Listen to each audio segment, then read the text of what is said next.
25, 26, and 27, and the court reiterates the importance of the findings made regarding the role of the courts in upholding the Constitution, wherein the state is described as the role model for our society.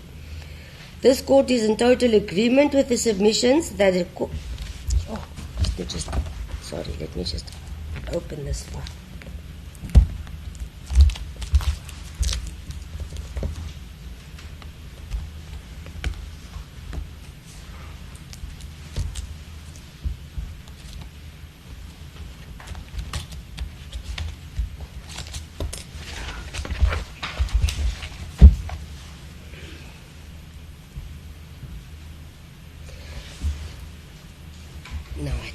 This court is therefore in total agreement with the submissions by the defense that a court's impartiality must never be open to reasonable doubt.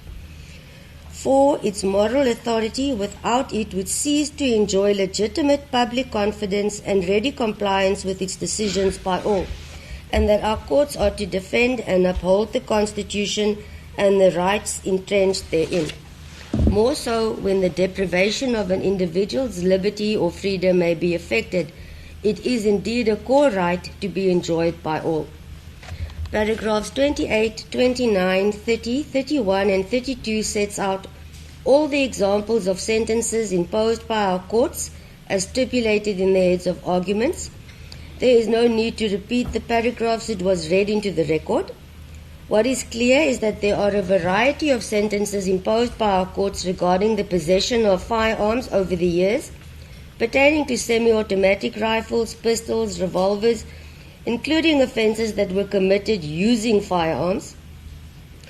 What is to be distinguished in these matters are notably, as raised by the defence and as per the pre-sentence report and viva voce evidence of Ms. Thompson, the circumstances under which the offences were committed, including the purpose, therefore, thereof, the duration, and as highlighted by the defense, the issue whether any harm or injuries emanated from the offences. Further, that the ammunition was fired had been described as celebratory shots, and that there is no case law pertaining to the facts relating to the matter before court, more so based on the term used being, and I quote, celebratory shots. A further submission by the defense on record mentions that should any court consider a custodial sentence as appropriate in the matter before the court, it will be seen as the accused is singled out for unduly harsh punishment. The defense concedes the offences are serious and that the case law differs as the defense had pointed out in the case law on record, and surely again emphasized that the duration, circumstances, including the lack of harm to person or property, should be considered, that indeed it is the accused's right not to show any remorse. It has no impact on sentence. Further, that the accused regrets the perception that his actions created. When dealing with the pre-sentence report, it may appear as if it is a repetition on the side of the court, but I need to mention, because the points raised by Ms. Thompson indeed overlaps with the heads of the defense drafted on behalf of the accused. In addition to the heads, I will add the following: that the accused person's personality type was assessed, and the reason for doing so was to offer context to his conduct and potential behavior expectations. Ms. Thompson had regard to the personal circumstances of the accused, his background, education, and career. Further, that the accused continues to assert his innocence. Nevertheless, however, he regrets the incident. The report deals with the evaluation of actual and potential harm because of the offences, the seriousness of the offences, as well as, once again, the purpose of the offences, and in recommendations Ms. Thompson proposed that a monetary fine as a sentence option should be applicable and describes the fine as a sentence option which will reflect the gravity of the offence. Further suggestions by Ms. Thompson were to restrict the accused person from obtaining a firearm license for a specified period, and that he should be ordered to make a financial contribution to Gun Free South Africa, an NGO focusing on reducing gun violence in South Africa. She also testified, and it is contained in the said report, that the firing of the celebratory shots had been deliberately planned as a distinctive element of the event, reflecting the established tradition of incorporating unique features into each celebration. She continues to state that the planning does not suggest that the activity was undertaken with the intent to commit an offence or endanger lives or cause damage to property.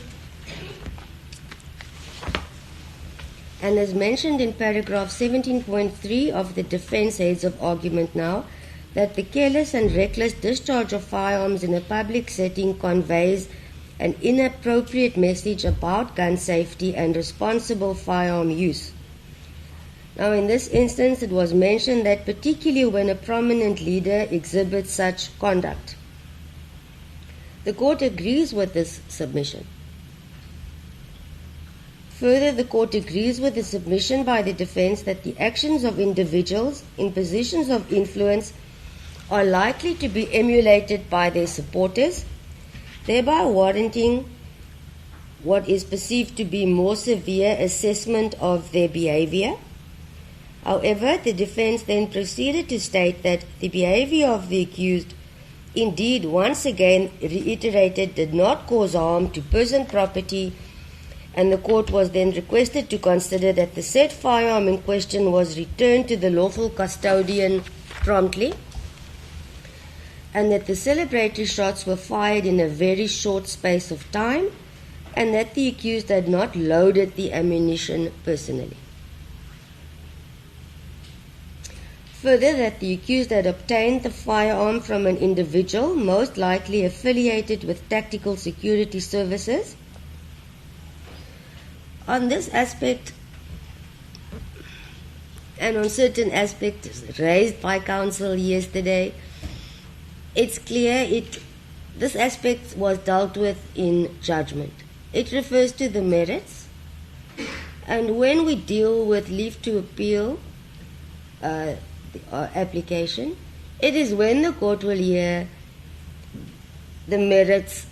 The court's finding in judgment is clearly stipulated regarding how possession. There was no finding as to how possession was gained. That is as far as I'm going to say. The rest we'll do during leave to appeal.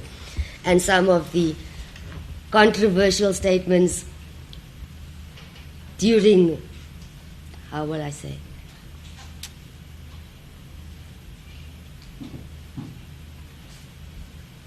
reply by replying counsel.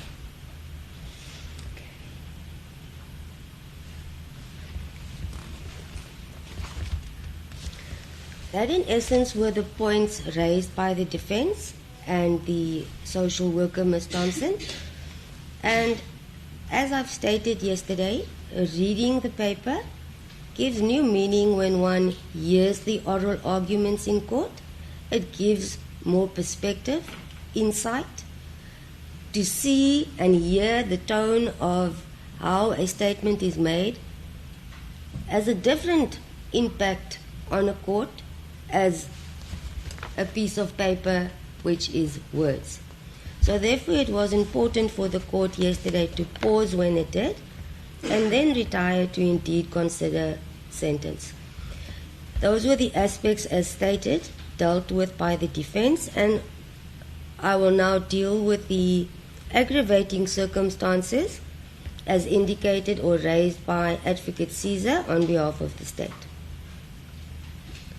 The state submitted that they request that the court should consider a custodial sentence in this matter for the following reasons: that the incident was planned and it was deliberate and executed with precision, and that the submission is made based on the accused's own evidence. Also on this aspect, I would say we will deal with the merits once we reach that point. Further, that it was a collective decision made by the EFF's leadership, and that it was planned to entertain the crowd to ensure that the crowd is not bored during the event. In this regard, the state relies on the submissions based on the evidence of the accused that, I quote, everything was perfect and calculated and designed to be the way it was done, unquote. Therefore, it was not an act based on a lapse of judgment. These submissions was then substantiated based on the case law by the defense and similarly quoted then by the state. The state and the defense basically, in fact, relied on the same case law pertaining to this matter.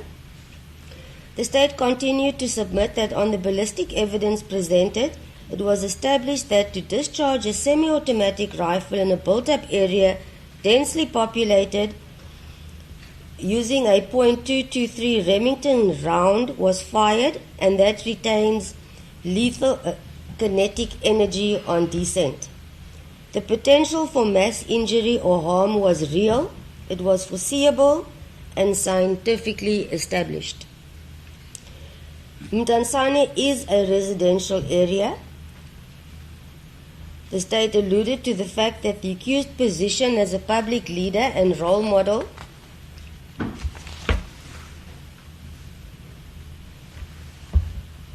is, I would say, a fact. Submissions made thereafter by the state requested the court to consider that the accused is a member of parliament and also the president of a political party, admired and followed by millions of South African citizens, and arguing that it is aggravating and not mitigating as per the defense submissions in this regard. The state referred to the video footage which was accepted by court. That again, I will say, deals with the merits. It was clear what footage was admitted by court and what was not admitted.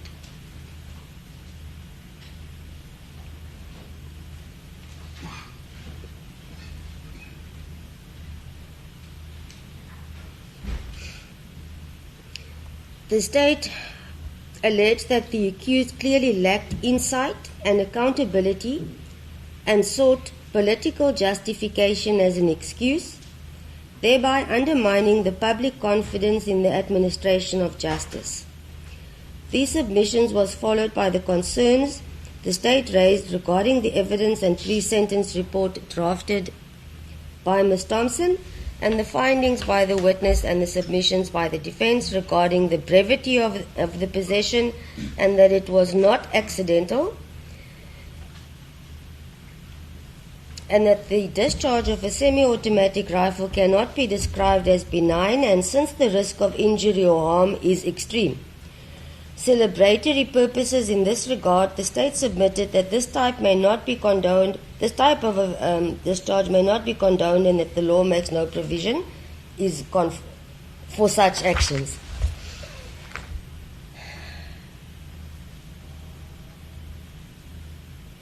The state then embarked on the discussion and submissions regarding the case law, which was placed on record. I am not going to repeat, it has been noted. The only difference I may add by this side is that although the state and the defense relied on the same case law, it is clear that the state will use the portions which is beneficial to them, and the defense would obviously use the portions which is beneficial to the defense. And ultimately, at the end, the court is required to bring them together. The fact that the state further continued that the fact that there appears to be no harm or injury caused as a result of the commission of the offense is conceded by the state, however disagrees with the defense regarding the weight that it should be attached by court. The Parliament criminalized the creation of risk, not that there is a requirement of an actual harm or injury, but the actual act itself.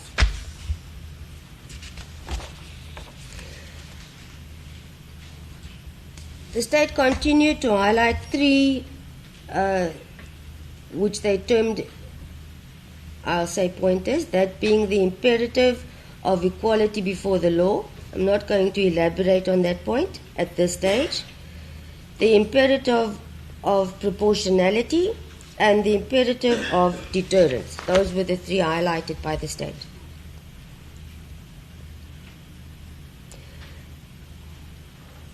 And concluded its submissions by referring to State v. Zinn and pressing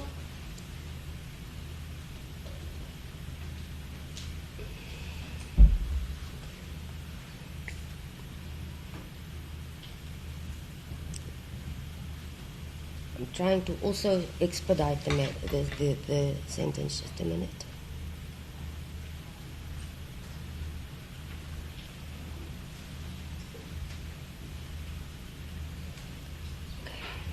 The state then submitted that the proposed sentences will give proper effect to all the principles and objectives set out in State v. Zinn with safety, and it will satisfy the constitutional mandate of equal treatment before the law, and it will serve the legitimate and pressing interests of a society that has the right to expect its leaders to obey the same laws they are elected to uphold.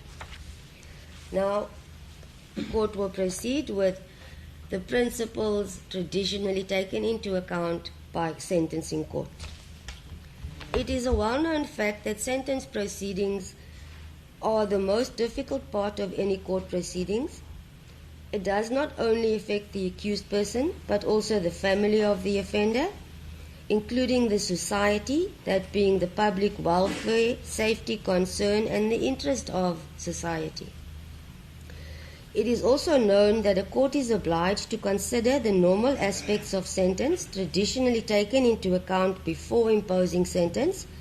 These aspects being the accused is indeed a first offender before court and has no outstanding or pending criminal matters. It also includes the possibility of reoffending. I'm not going to elaborate on that aspect. It was done by the defense. It is noted as one of the principles to be taken into account. It also includes loss of employment. In this instance, the case law is clear that should sentence result in the loss of employment, it should be noted that crime is an inevitable consequence of crime, or loss of employment is an inevitable consequence of crime. The court is also obliged to consider the family of the offender. This fact was fully discussed in the pre-sentence report submitted by Ms. Thompson, who testified in mitigation of sentence. On this score, I also think it is appropriate to highlight, I do not intend to discuss the depth of the pre-sentence report, as was submitted by the defense in the heads yesterday, orally, that I accept it was an invasion of the accused's personal space. It could never be seen as an easy exercise. And we heard that evidence of Ms. Thompson, I think, in excess of 5 hours on the 23rd of January. And I think that in itself was surely not a pleasant experience. So I'm merely going to highlight how I have highlighted the content and then the family, etc. I do not intend to rehash personal circumstances which has been dealt with or heard.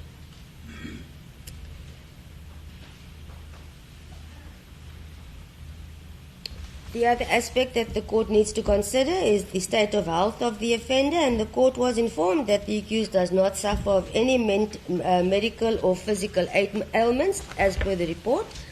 Youthfulness, it is so that the accused is still relatively young. And most importantly, the position of trust this is one pointer that the court will return to. It requires full reasoning by court, and I will do so during the process of sentencing. The further aspect is that the prevalence and seriousness of the offence. This is an aspect the court cannot shy away from today, but also requires full reasoning, and the court will do so during the proceeding of the sentence. Those two aspects. The above are but a few pointers traditionally taken into account by courts before sentence, and some require a detailed explanation by courts. It is well known that the ends of justice are four in number, being deterring, preventative, reformative, and retributive in its nature. It, however, consists of five important functions. It should act as a general deterrent. It should also act as a specific deterrent. It should also, or it must enable the possibility of correction.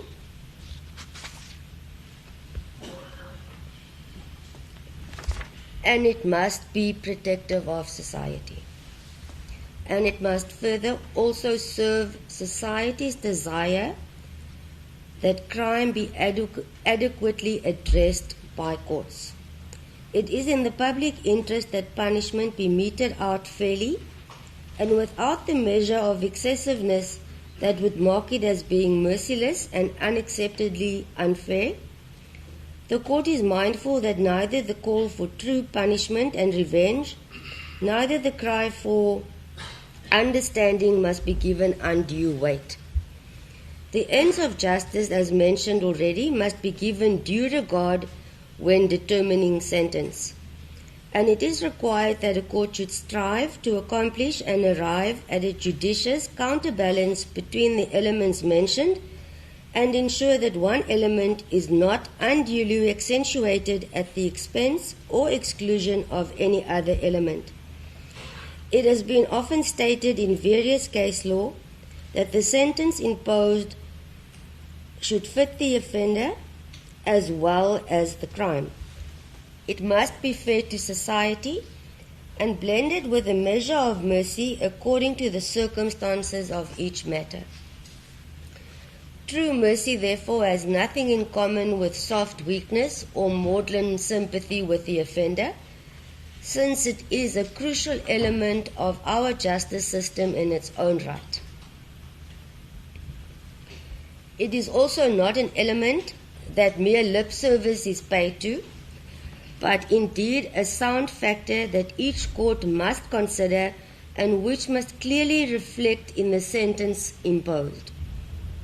However, courts are required not to strive as stated for severity, but neither on the other hand surrender to misplaced pity, and should not flinch from firmness where it is called for, and that a court should be strict enough to ensure that the objects of punishment are adequately furthered, and indicating thereby that crime will be effectively punished. Having said that, this court is well aware that a court should approach its task with a humane understanding of human behavior and frailties. Just a minute. I've been talking a lot, just a minute.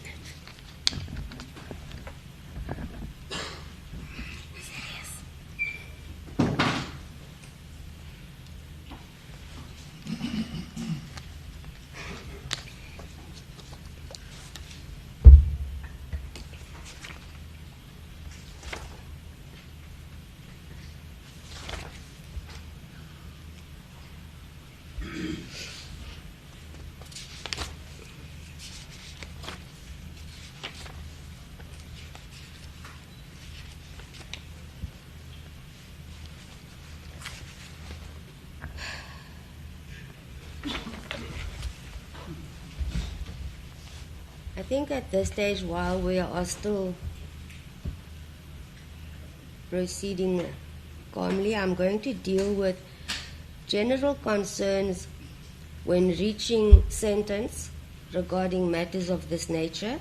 Thereafter, the court will deal with or reply to the offence before court or the matter before court. It should be noted that crime is inconsistent with the rule of law and the fundamental value of our Constitution. It undermines the constitutional commitment to human dignity and further the achievement of equality, including the advancement of human rights and freedom.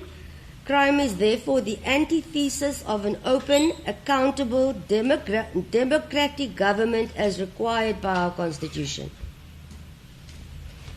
Chaskelson P. in South African Association of Personal Injury Lawyers versus Heath and others, 2001, SA 1883, Constitutional Court, 2001, in brackets 1, states that, I quote, elected office bearers and officials in the public service have become one of the most serious threats to our country's well-being, and that is to state the obvious. Although the mentioned case deals with corruption and crimes of dishonesty, it is still relevant to crime in general, and as far as it relates to public office bearers, as the impact and consequence pertaining to the matter before court today remains the same, if not worse. It is clear that if crimes are allowed to go unchecked and unpunished, it poses a serious threat to our democratic state. Crime in South Africa is ever escalating, and it appears to be an acceptable way of life in our country, this being a situation the courts cannot allow or tolerate. The incidents may well be characterized as a pandemic that needs to be recognized as such and requires concerted and drastic efforts to combat it. It is regrettable that too often in South African courts, the so-called, and I quote, non-violent crimes have been visited with lenient sentences due to the classification of no violence, and that perpetrators of these offences are seen as not to be truly criminals or even prison material due to their ostensibly respectable careers and lifestyles. The above-mentioned case stated on record speaks about dishonesty. However, this court will dare to say that it does not merely refer to related offences such as fraud, etc., but it includes the dishonest character of an individual, indicating that such conduct entails gross breaches of trust.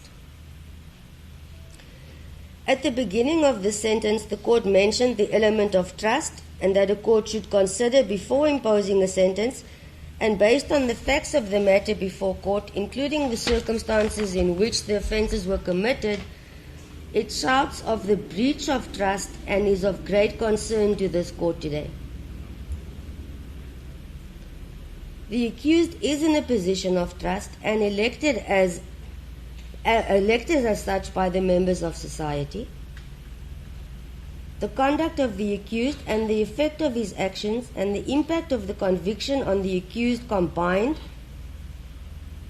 all reflects, contrary to what is expected from our Constitution, the complete absence of accountability and breach of trust by the accused person before court.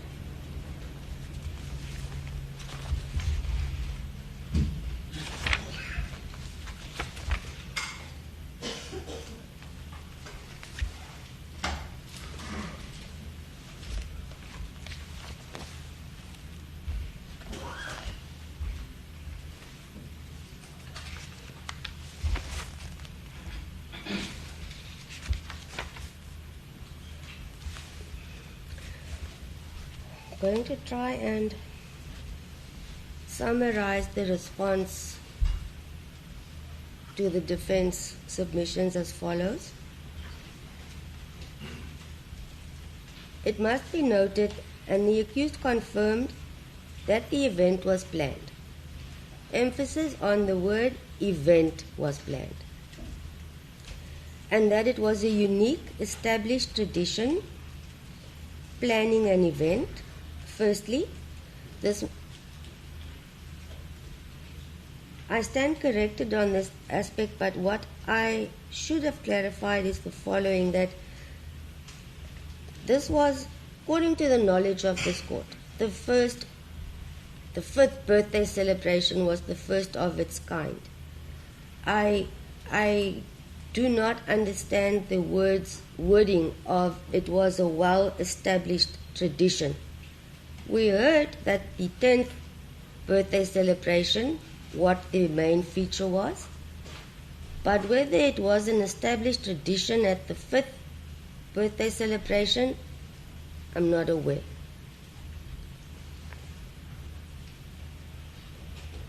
As a result, it is a great concern to this court that an event was planned and that what appears to be the unique feature of the event ended up in the commission of an offense or offenses. Surely this can never ring true. As per the submissions, the court is asked to consider that the accused had planned the event, and then it goes a step further, because contrary to the view of the defense and the view of the state, today it is clear that the planning included that the accused will possess or take possession of a semi-automatic rifle, fire a .223 Remington bullet into the air, thereby causing possible harm to person or property in a built-up area. That it is now called a celebratory shots, that is sugarcoating. Nothing more, nothing less.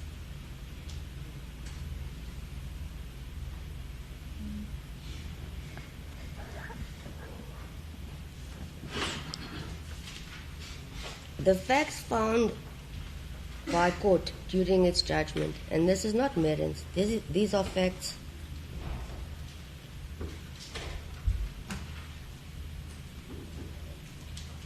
I'm going from memory.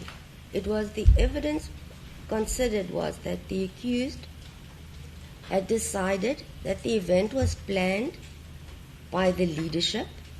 All decisions were made by the leadership. So there can be no doubt that you are saying the unique feature of the event was committing 5 offenses. That is the bottom line.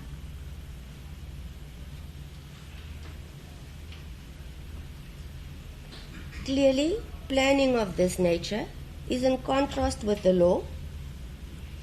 How can a court of law consider that the actions of the accused did not intend or did not entail the intention to commit an offense? It is not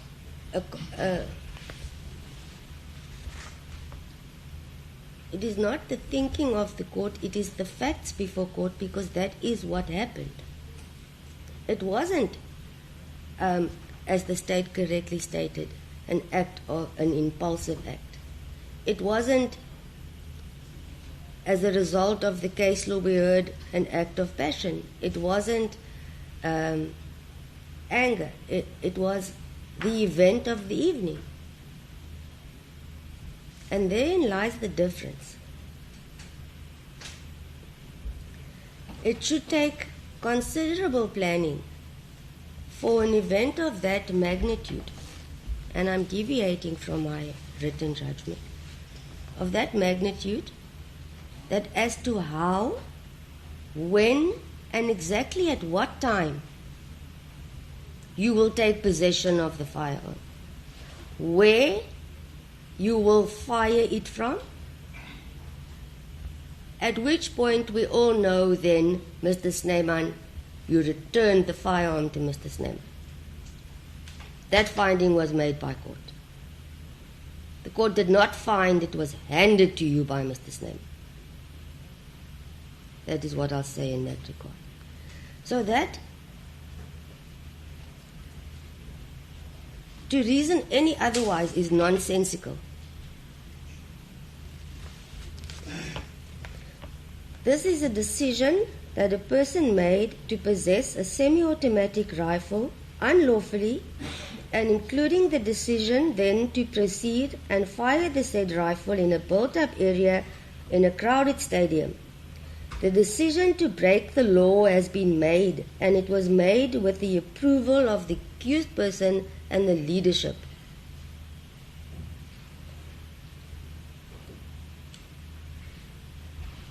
Since it's confirmed that this was the future planned for the event, it clearly indicates that the accused had known it was unlawful. He knew that it may cause harm to persons or property. He knew all the above, and it yet proceeded to possess the rifle and to fire the shot in celebration of the 5th birthday celebrations of the economic freedom fighters. Always knowing when this was being planned, arranging this special feature that it is in contravention of the law.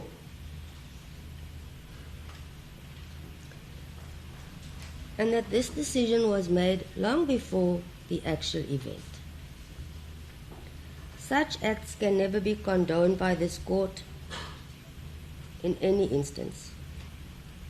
The court cannot dismiss these actions planned by the accused as mere celebratory shots, and further justify the commission of crime under the pretense that it was celebratory shots.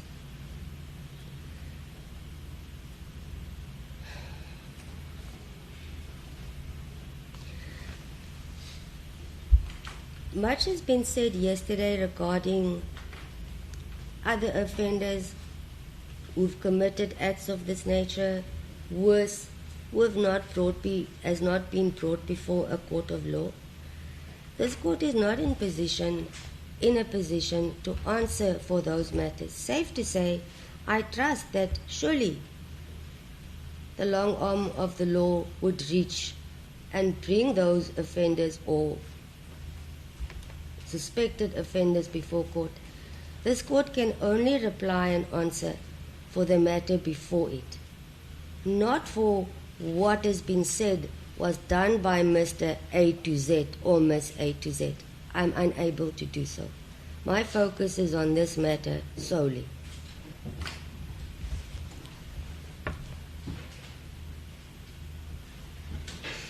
With regards to yes, as I say, as far as it pertains to individuals who had committed the same offences and had not yet been brought before a court of law, should this type of reasoning be condoned, it is clearly not conducive to the interest of society, and the courts are required to act accordingly. And that is as much as I can say regarding the offenders who are still to be brought before courts.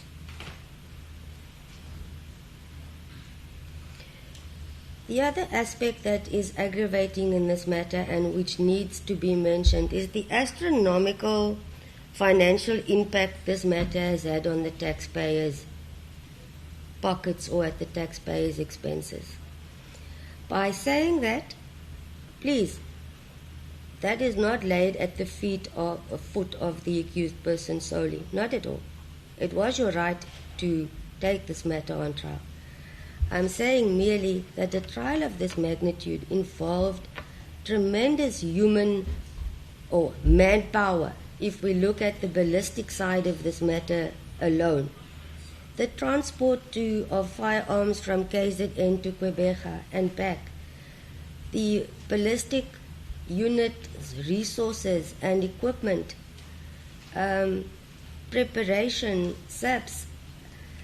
The tragedy is that this matter has also led to so many people that did not have access to this court on several days where this matter proceeded. Mothers could not approach the court for maintenance. They could not reach inside. Grandmothers could not come to the offices to apply for foster care or guardians, appointment, adoptions, domestic violence. Those people did not have access. And that is tragic. These are members of the community this court services on a daily basis. They wake up, as you very well know, all of us very well know, by 3 a.m., by 4 p.m., those little kids are dressed, washed, and they walk to court. And yet they cannot reach the entrance of this court for the help that they need. What has transpired is indeed sad. It's a sad day for justice if this is what bringing a matter of this nature to court results in the impact on the interest of society. And as I've stated, the courts must protect the interest of society. Not only did it affect those people I've mentioned, courts adjourned early. Our court rolls are overcrowded beyond comprehension.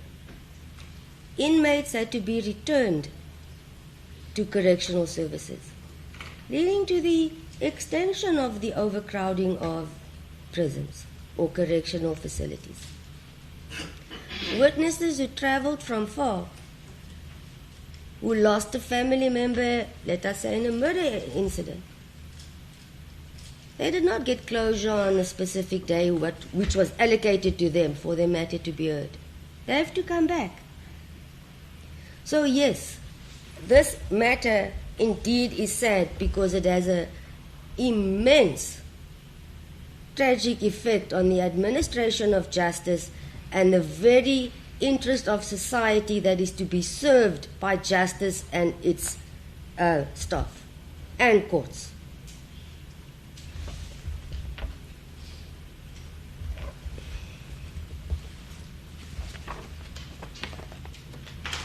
And that is not overemphasizing, that is a fact and a reality.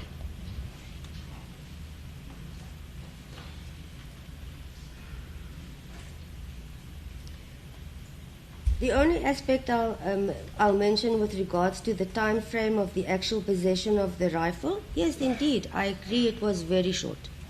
I agree with the submissions of the defense that, yes, the charge sheet mentions 1.223 Remington cartridge, correct.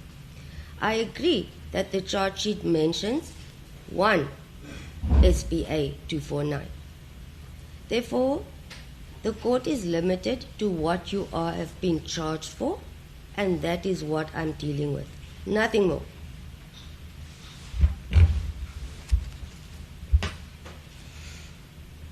Safe to say then, on what the court has already alluded to, the commission of these offences are not insignificant, and the impact thereof remains the same. Whether it was done in less than a minute, the impact remains the same.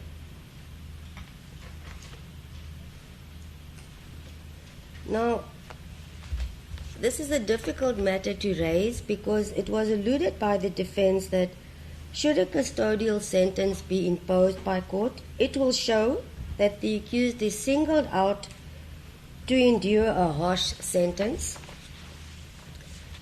To this, the only reply from court is, it is not the court who has singled out the accused person. He had done so all by himself, not the court. In the light of the position that he holds as the CIC of a political party with massive support, it's not the court who had singled out the accused person.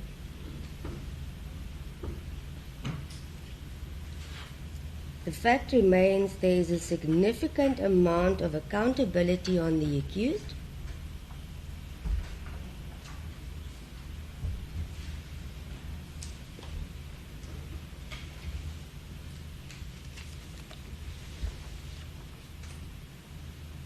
and on this regard I'll add the following, that please remember, it is not a political party who has been convicted here. It is not the economic freedom fighters that have been convicted. It is a person, an individual, who so happens to be the CIC of a political party. Nothing more, nothing less. It's not the party. It's an individual, and that is how it is perceived.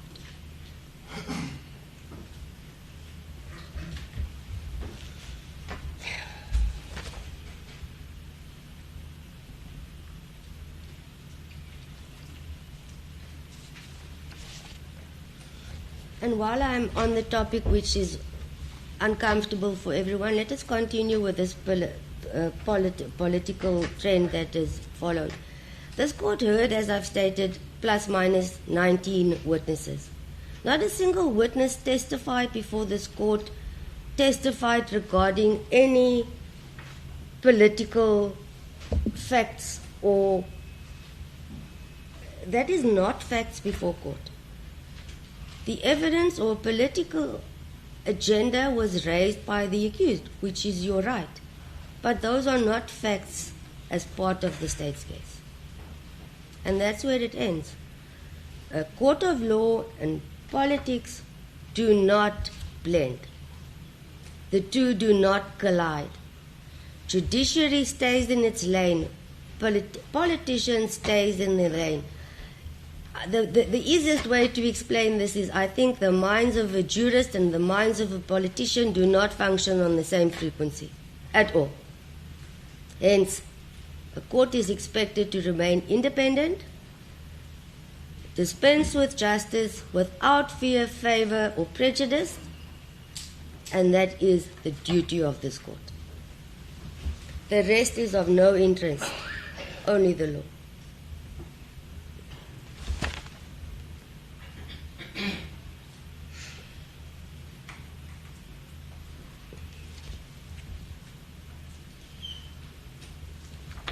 Just a minute.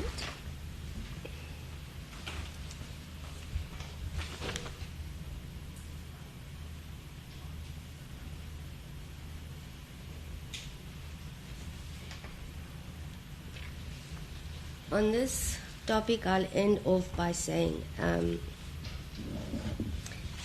at all times, the judiciary, including the justice system, will never be intimidated by any politically charged utterances or parties.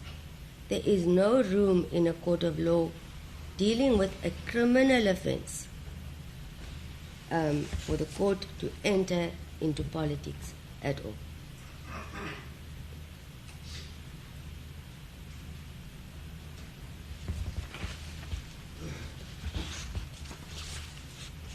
Just need to find my rhythm as well here. Right. What is apparent then is that people of this country are speaking as one. Crime is reaching astronomical proportions, and the courts are required to do all in its power to combat the situation and to ensure that all would-be offenders or offenders who are still to be brought before justice faces the full arm of justice. And surely if this is not done or goes unchecked, as I've stated, it will result in the perception that crime is an inevitable consequence of life in South Africa. It must further be noted, as much as the rights of the accused has been emphasized, and correctly so, as it is enshrined in our Constitution, members of society too enjoy rights, the same rights as enshrined in our Constitution. These rights are not one-sided and enjoyed by all.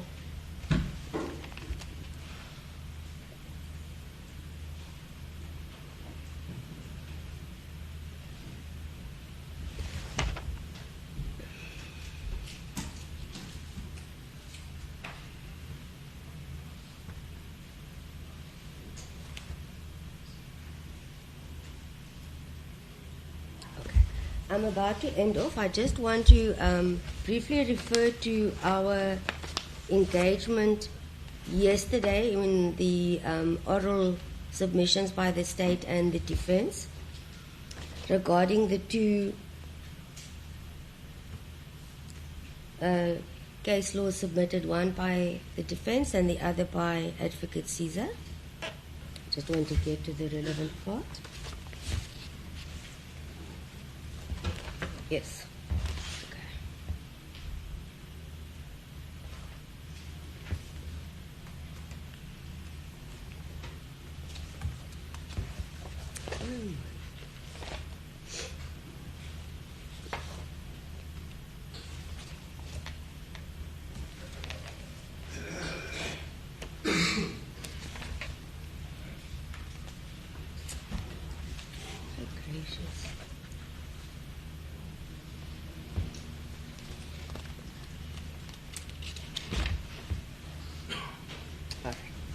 The matter submitted by the state being Romeo Janssen and the state, case number CANR 220/8.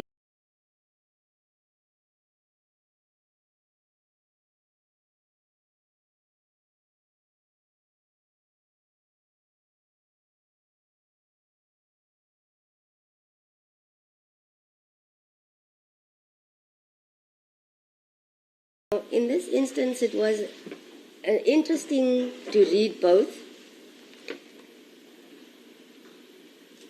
And what is abundantly clear is that in the matter presented, the Malundana case, the facts are completely opposite as the ones we are dealing with today.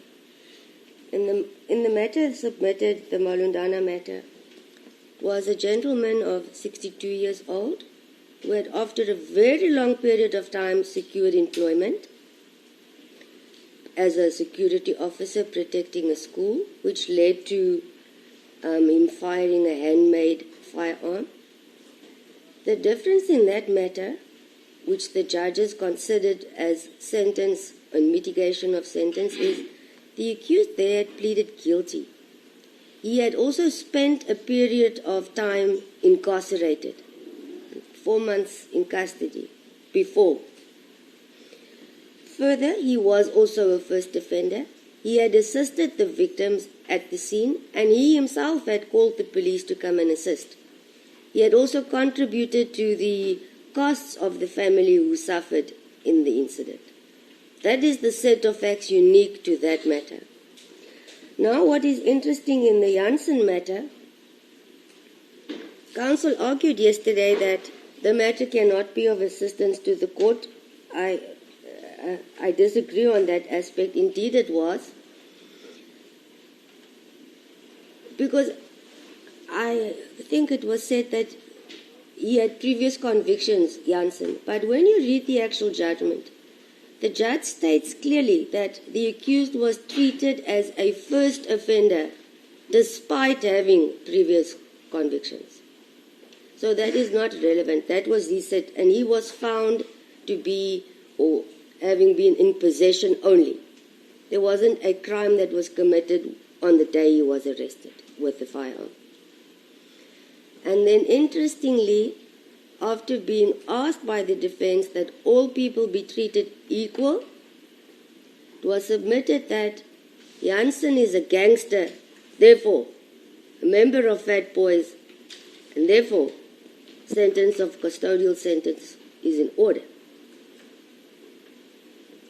I failed to see the reasoning and the rationale behind that, but what is evident and clear after discussion of all the cases submitted by the state and the defense, in the view of this court, each case is unique. Every person is equal in law. What does equal mean in my view?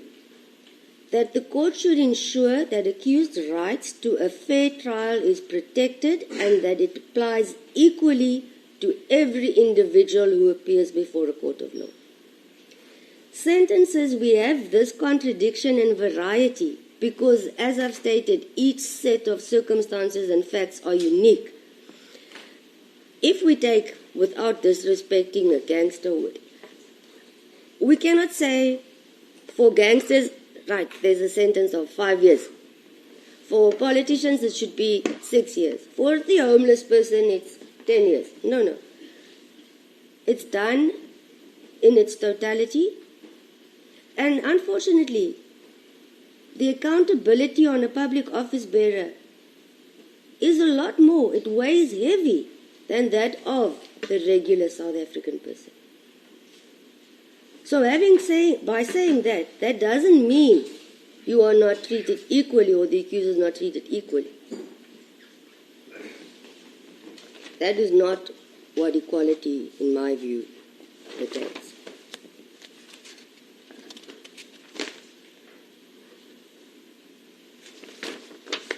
I'll end it shortly.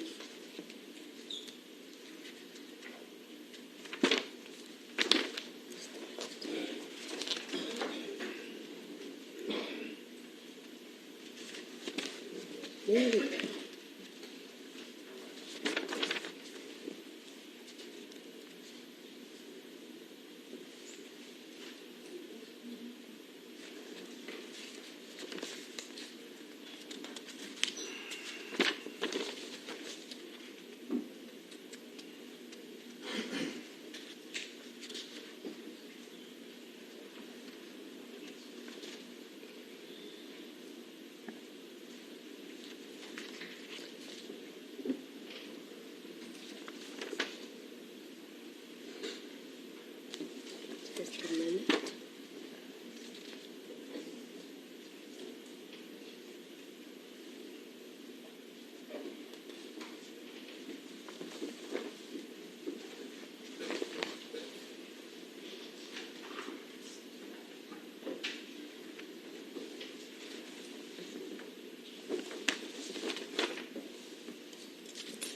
I'm nearly done. Just a minute, please. If I may just say, I'm so sorry about this. I need an urgent comfort break. I've been sitting here since past 7 this morning. So sorry about that. I'm going to single you out, Advocate Caesar. I tried my best. So I was perusing the file to end off, but okay, can we then say, I'm sorry for this then, but instead of 5 minutes, it's a large crowd. Shall we say this is then the tea adjournment, we come back, we continue then thereafter? I'm sorry for this. No, Advocate Ngwatobishan, I cannot, just now we all drown when that man cannot cope. Okay. Please, I'm going to, just a minute. Sorry, feel free to... I'm going to leave this.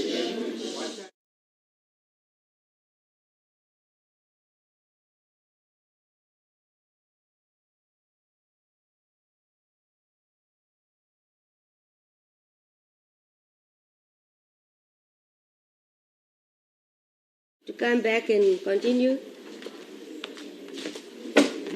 Yeah.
Thank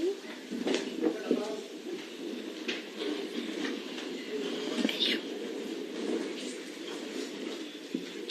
Please be seated.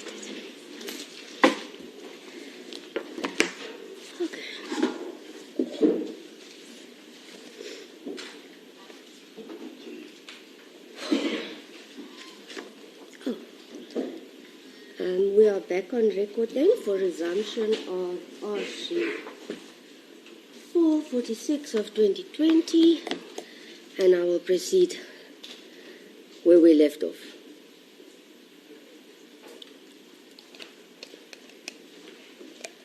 Just a minute.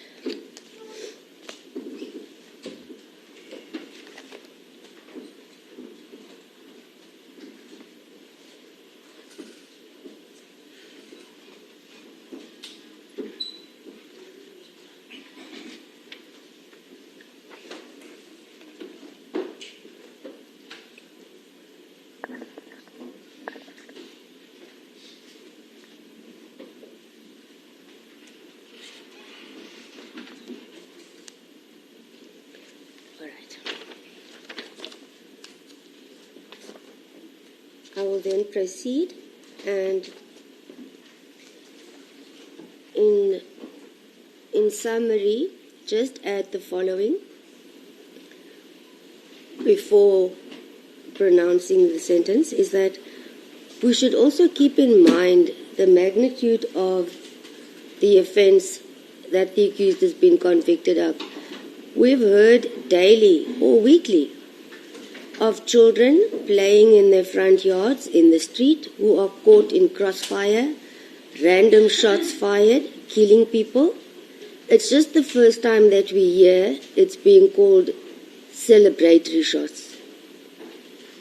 And in essence, the accused, all as stated, are equal before law.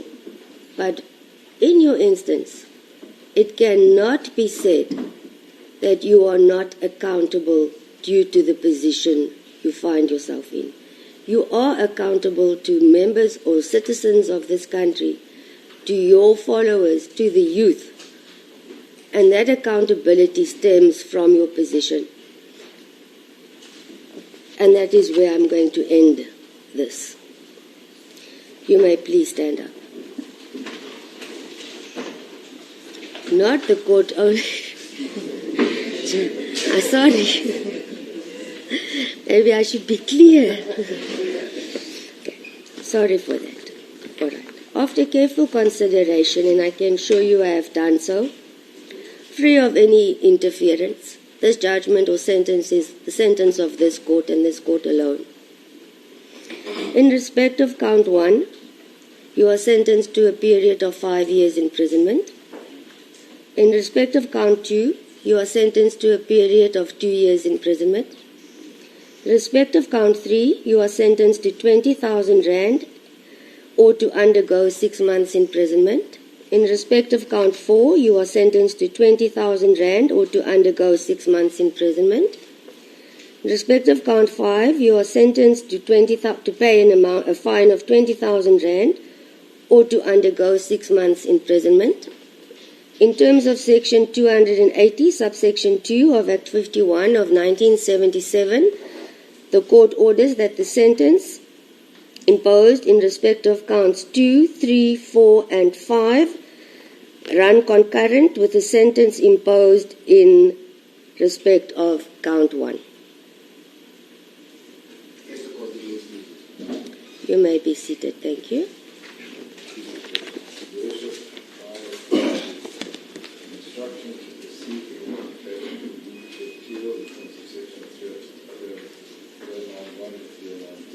May we, Advocate, sorry, not to interrupt you, may we just deal with the Section 103 inquiry and then we can proceed to that part. I assume you are ready for that part as soon as we've dealt with the 103 inquiry.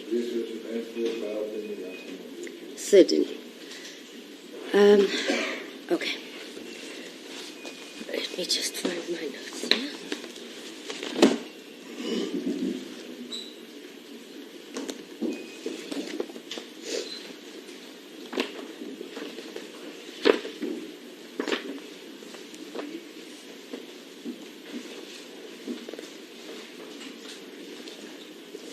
just as a brief explanation unless it's not clear, the next step of this sentence is that the court is obliged to deal with the provisions of Section 103, subsection 1 of Act 60 of 2000, meaning that the determination of unfitness, as I've explained in the beginning of the sentence, should not be made separately before sentencing, as information relevant to such fitness may emerge during the process of mitigation or circumstances, and the inquiry in terms of Section 103.1 Act 60 of 2000, since in terms of Section 1, the accused is deemed unfit to possess a firearm or license in future by virtue of having been convicted of a crime specified in Section 103, subsection 1 of Act 60 of 2000, and reasons may therefore be advanced or evidence presented to enable the court to consider the possibility of determining otherwise. So, Advocate Houders? No submissions. Thank you. Advocate Caesar, on behalf of the state.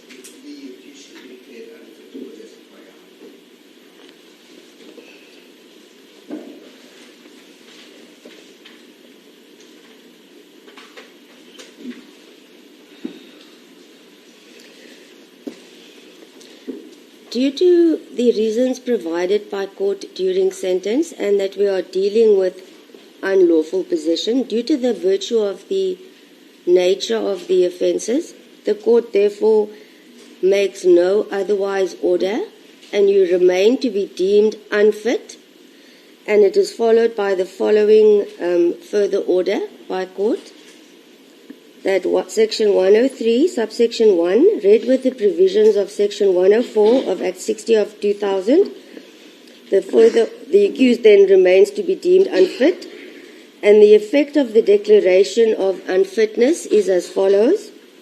All competency certificates, licenses, authorization and permit issued in terms of this Act to any person who becomes or is declared unfit to possess a firearm in terms of Section 102 and 103 cease to be valid from the date of the conviction or the declaration as the case may be. B, despite the noting of an appeal against the decision of a court or the registrar, the status of unfitness contemplated in paragraph A remains in effect pending the finalization of the appeal. Further, a person who becomes or is declared unfit to possess a firearm in terms of Section 102 or 102.3 of Act 60 of 2000 must within 24 hours surrender to the nearest police station all competency certificates, licenses, authorizations and permits issued to him or her in terms of this Act, all firearms in his or her possession and all ammunition in his or her possession. Therefore, it should be noted that subject to the provisions of subsection 9, subsection 3, subsection B, and after a period of 5 years calculated from the date of the decision leading to the status of unfitness to possess a firearm, the person who became or becomes or deemed and declared unfit to possess a firearm may apply for a new competency certificate, license, authorization or permit in accordance with the provisions of this Act, being Act 60 of 2000, the Firearms Control Act. Okay. All right. So what we are left with is the application. Are you ready to proceed now? Okay. Let me just get that part of it ready. We'll be with you now.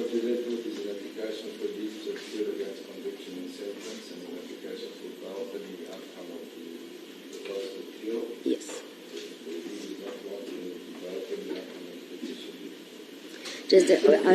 Just a minute, Advocate Houders. I just want to quickly grab the notepad. I haven't drafted that, so I'll have to listen to you carefully here. Just a minute. Okay. Thank you. I'm ready.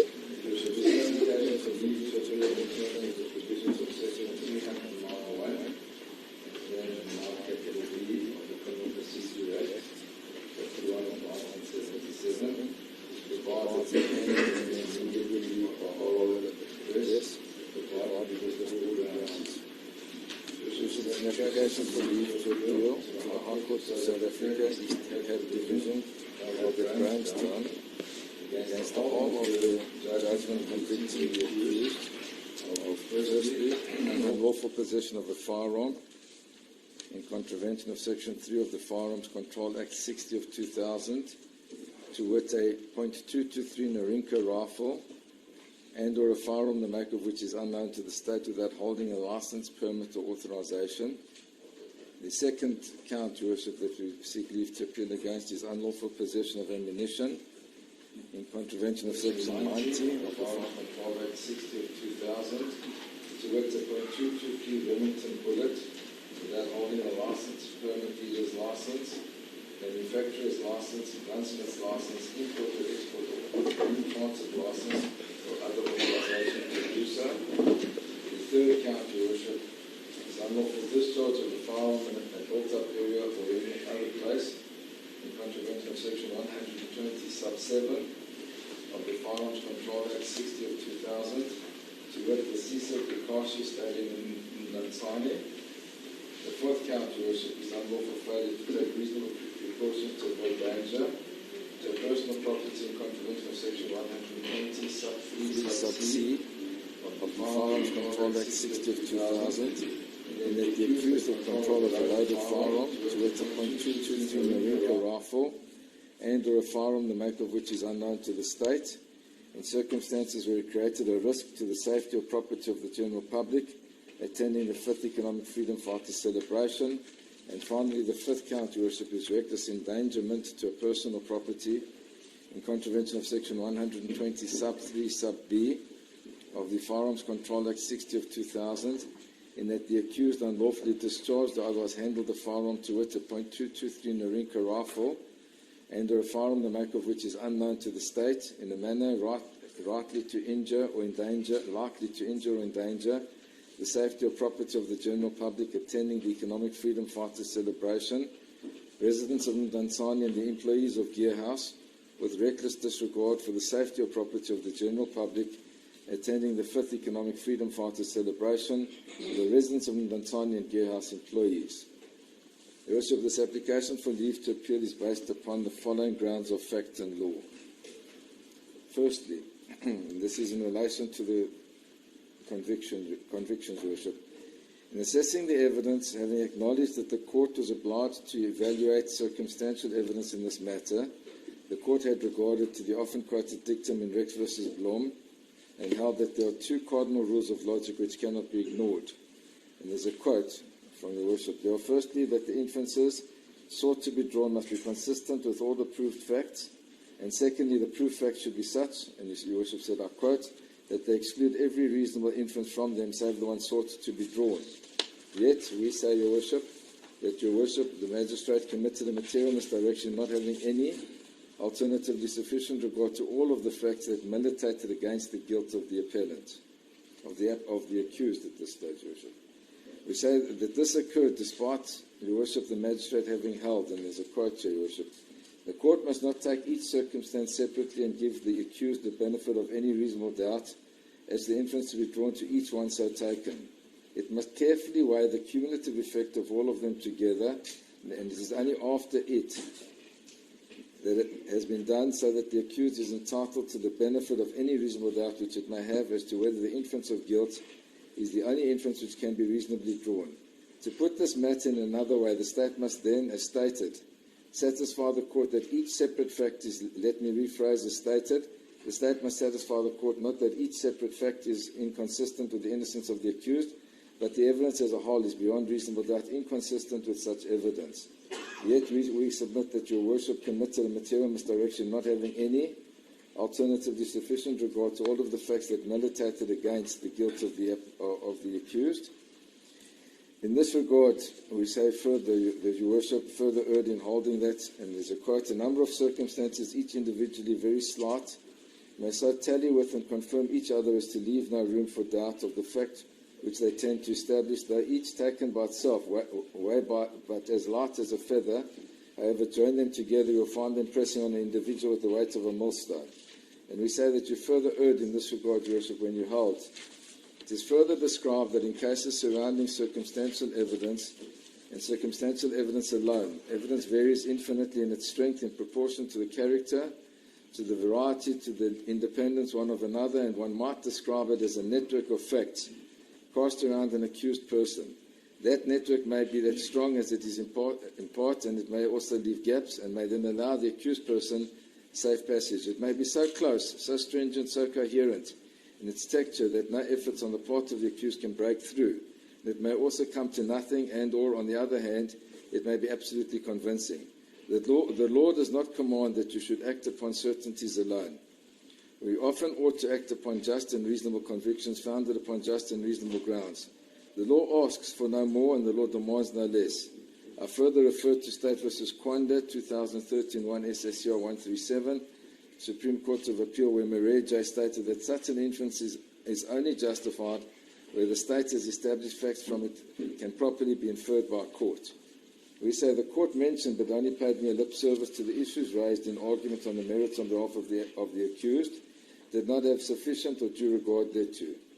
In this regard, the court mentioned the 23 statements by the investigating officer, Colonel Swartboy, the lack of DNA or fingerprints linking the accused to the firearm, no eyewitness complaint, and various other factors relating to a 9mm Glock firearm and ammunition. However, the court did not take these factors into account in its application of the two cardinal rules relating to the admission of circumstantial evidence. We go further, Your Worship. We say, additionally, the court's assessment of the circumstantial evidence and acceptance thereof did not have regard to the absence of any damage to any structure and the inability to link the suspected firearm and spent cartridge to the accused. Other significant factors in this regard were that no person reacted in fear, and the 5 VIP SAPS members had not witnessed any shooting.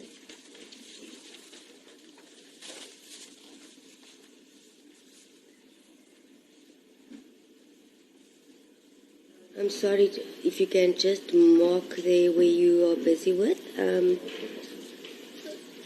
She's informing me that there's a sound coming that she needs to check from our court recording machine, and I just please don't want anything to go wrong with our recording of the stage of the proceeding. So she's asking that we just adjourn for her to check and that all cables, etc., are in place.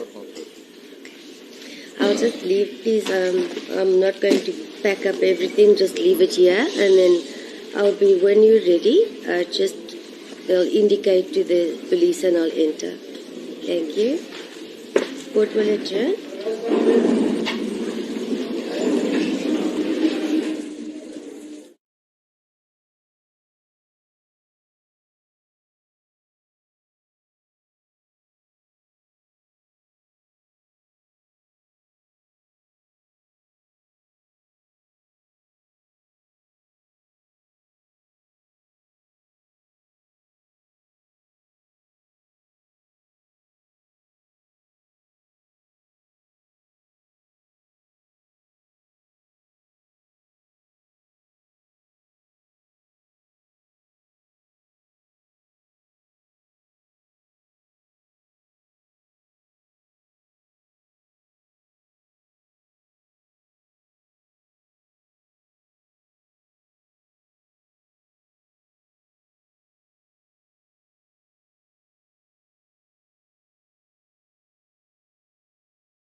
wouldn't be nice to move. Have you seen? Thank you. It's not yet. Please be seated.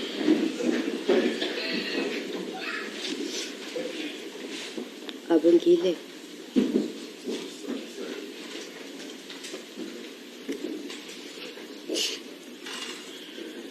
Sorry, Advocate Doris, she says it's not yet.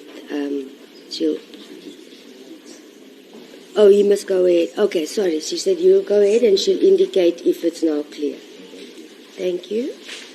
The next point that I wish to make is the court summarised the facts in dispute and held that it all amounts to whether the firearm that was fired on the night in question was a real gun or a toy gun. This issue is not resolved beyond reasonable doubt by the evidence led in this matter. Consequently, the accused was incorrectly convicted of the charges. Then the court further erred in allowing the viral footage to be viewed without it having been authenticated. In this regard, the court took issue with the defence having relied on the footage during cross-examination of state witnesses and the presentation of the accused's case. The court subsequently held the facts which the court will rely on without giving any real regard to the viral footage and no further findings required regarding the said footage. So what you're saying is, Your Worship said it's real evidence, it was allowed, it was referred to, and eventually Your Worship said it's not inadmissible, it hadn't been proven. Then we say the court further erred in having regard to the state witnesses en masse and holding that they were credible, reliable, and truthful. The court cannot find any bias, prejudice, or any motive in the evidence of any of the state witnesses to indicate otherwise. This was premised upon the court having been very impressed by Colonel Godleka, who was described as being a brilliant witness and had left no stone unturned. He had dotted every T and dotted every R. He had not made any mistake as far as the custody chain or the handling of the exhibits or serial numbers contained. The court finds him and all the above then as stated credible, reliable, and truthful. The extent to which the court had been impressed by Colonel Godleka was further evident from the finding that he meets the criteria, in fact he exceeds the required criteria in his thoroughness, and he can be, or is mentioned by this court to be not only an expert witness but a super qualified expert witness. That is the conclusion regarding Colonel Godleka. This evaluation was in turn projected by the court to the rest of the state witnesses, even though there was no factual basis to do so. This in itself indicates a material misdirection by the court in its approach to the evidence of the state witnesses and the assessment of their credibility. In contradistinction, the court held that the defence witnesses, including Mr. de Klerk, were defensive and at stages argumentative. This is further borne out by the comparative analysis by the court of the evidence of Mr. de Klerk as compared to Colonel Godleka, which was found to fall short and only be noted as mediocre. This biased approach to the testimony of the defence witnesses is further illustrated by the approach adopted towards the accused. The fact that he had stated that Mr. Mavundla should have been charged was utilised to discredit him. Additionally, he was found to have evaded many questions that had warranted a reply, and the court held that it became evident that the replies were entertaining, but however the pertinent questions asked remained unanswered. He was further criticised for relying upon the viral footage whereas nobody else was. Having held that the court had to establish whether the version presented by the defence was reasonably possibly true, regard was had to the statement in cross-examination that the firearm had been in Gauteng. In this regard, the court held, and I quote, "Now as to what happened and where it was kept, no explanation was provided. It begs the question, dealing with circumstantial evidence, that what does the firearm being booked out to Mr. Mavundla in effect equates to that specific firearm is booked out to him for whenever it is needed for him or by him. Since clearly it does not mean it needs to be on his body since he left it in Gauteng. In doing so, the court appears to have lost sight of the fact that this statement had been made by the co-accused's counsel in cross-examination. There was no basis to attribute it to the accused. These findings by the court indicate the application of a type of reverse onus upon the accused to prove his defence, whereas, as stated by the court, the accused version only had to be reasonably possibly true. Put differently, the application of the two cardinal rules by this honourable court had to exclude the accused version being reasonably possibly true. Then we say this misapplication of the onus is further evident from the court having, in its concluding remarks, confirmed the two cardinal rules that require the inference sought to be drawn to be consistent with all the proved facts and to exclusion of every reasonable inference from them, save the one sought to be drawn.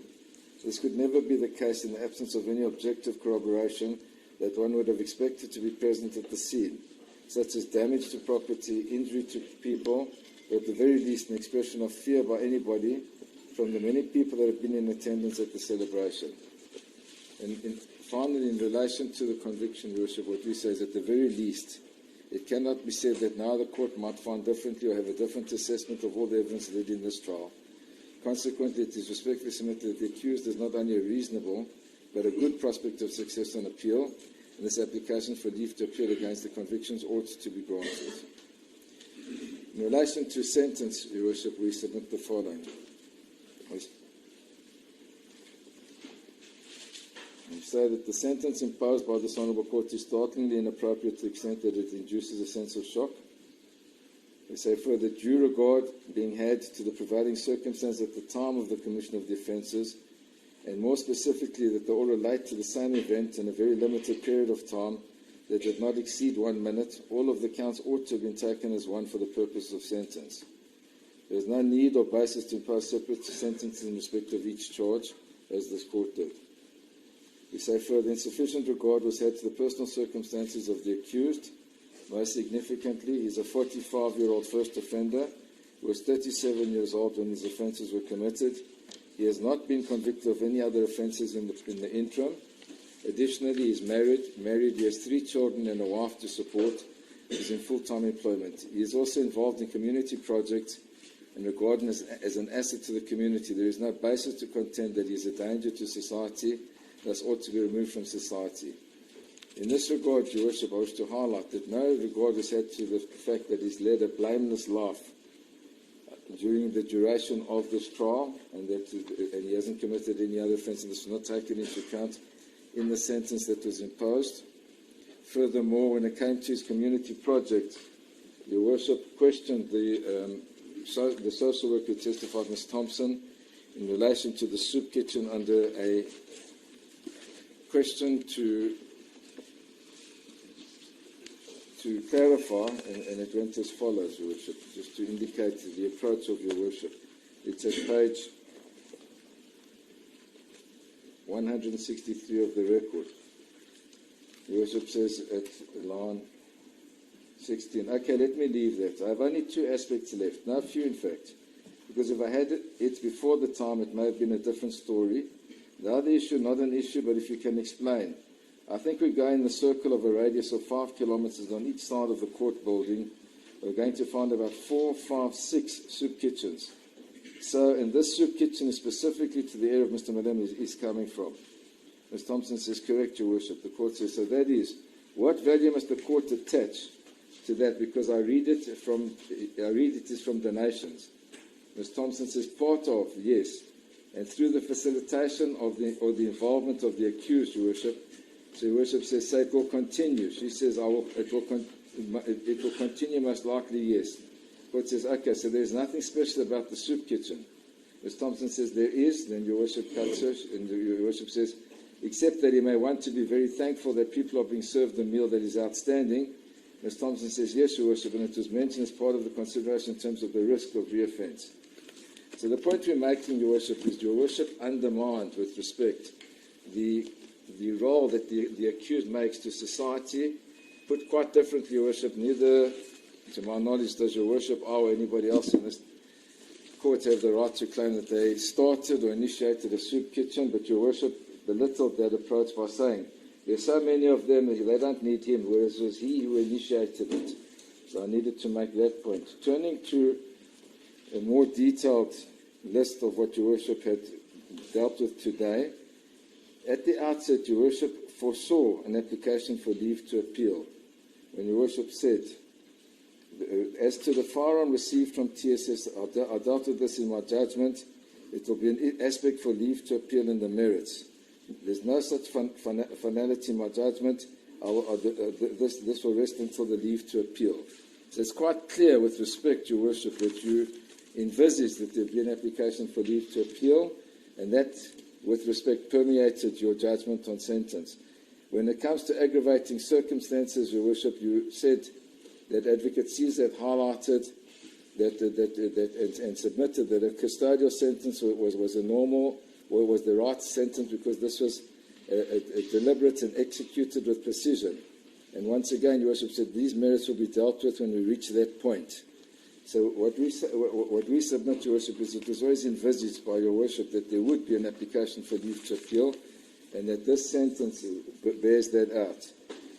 Your Worship also dealt with the accused being in a position of trust. Now, when we refer to a position of trust, Your Worship, is ordinarily a person who's an employee who looks after money or an assets on behalf of somebody else. It doesn't cover the situation dealt with in this matter. And we've never ever argued that there's an absence of accountability and a breach of trust. But all of this, Your Worship, will come to the final quote that I'll address Your Worship on before I make my conclusion. And that's to the effect that Madam Justice is meant to be blind and deaf, Your Worship, and not have regard to the actual specifics of the person when sentencing in the manner that Your Worship did so here. Now, Your Worship also asked the following in your sentence. You said, the event was planned, the accused said so. I stand corrected on this aspect. It was the fifth celebration, first of its kind, and that I was told that it is a well-established tradition. She said, Your Worship said, I'm unsure about this. Now, Your Worship could have clarified that. The evidence was there, but to do so in your sentence, you say, is a misdirection. Your Worship went further to say it was planned, the whole event was planned and ended up in offences being committed. That can't be true. Now, with respect, we say it's a self-defeating argument, because if one says it was planned, then one must take into account that having been planned, there were no injuries, there was no damages, nothing untoward happened to anybody, and nobody expressed any fear. But that doesn't find any place in Your Worship's judgment on sentence with respect. And Your Worship then referred to the term of celebratory shots as an instance of sugarcoating, nothing more, nothing less. And we say in that regard, Your Worship erred, because it's Your Worship's finding as well. It was part of Your Worship's questioning of Ms. Thompson, that if it's my birthday, can I go down the street and start shooting? And she said no. You said, well, aren't those celebratory shots? So the court knew all along that it was dealing with the celebratory shots, and that was the instance that had been clarified throughout. It wasn't a case of being part of another offence like a murder or anything. And if one draws a distinction here, Your Worship, and this is where we say you erred as well, in relation to the case quoted by my learned friend in this division. Firstly, that predated the one that we referred to, so it was taken into account when the second one was a non-custodial sentence by Brooks. He had already had regard to that full bench decision and didn't feel bound by it. We say those circumstances are clearly distinguishable. The man was a member of a gang. He had been involved in shooting their previous convictions. There cannot, with respect, be any parallel drawn between that. He was in possession of an unlawful, unlicensed firearm, and somebody being handed a firearm and shooting a shot in the air, as is the conviction here. Your Worship also went into the merits of the matter when Your Worship said there should have been planning as to how, where, and what time you would take possession of the firearm, whereas there was no evidence to this effect with respect to Your Worship. Your Worship also said that such actions cannot be condoned by the court and used to justify shots as celebratory shots. Your Worship, when we're dealing with sentence, we're not asking for condemnation. We're actually asking the court to lend the sentence or the punishment.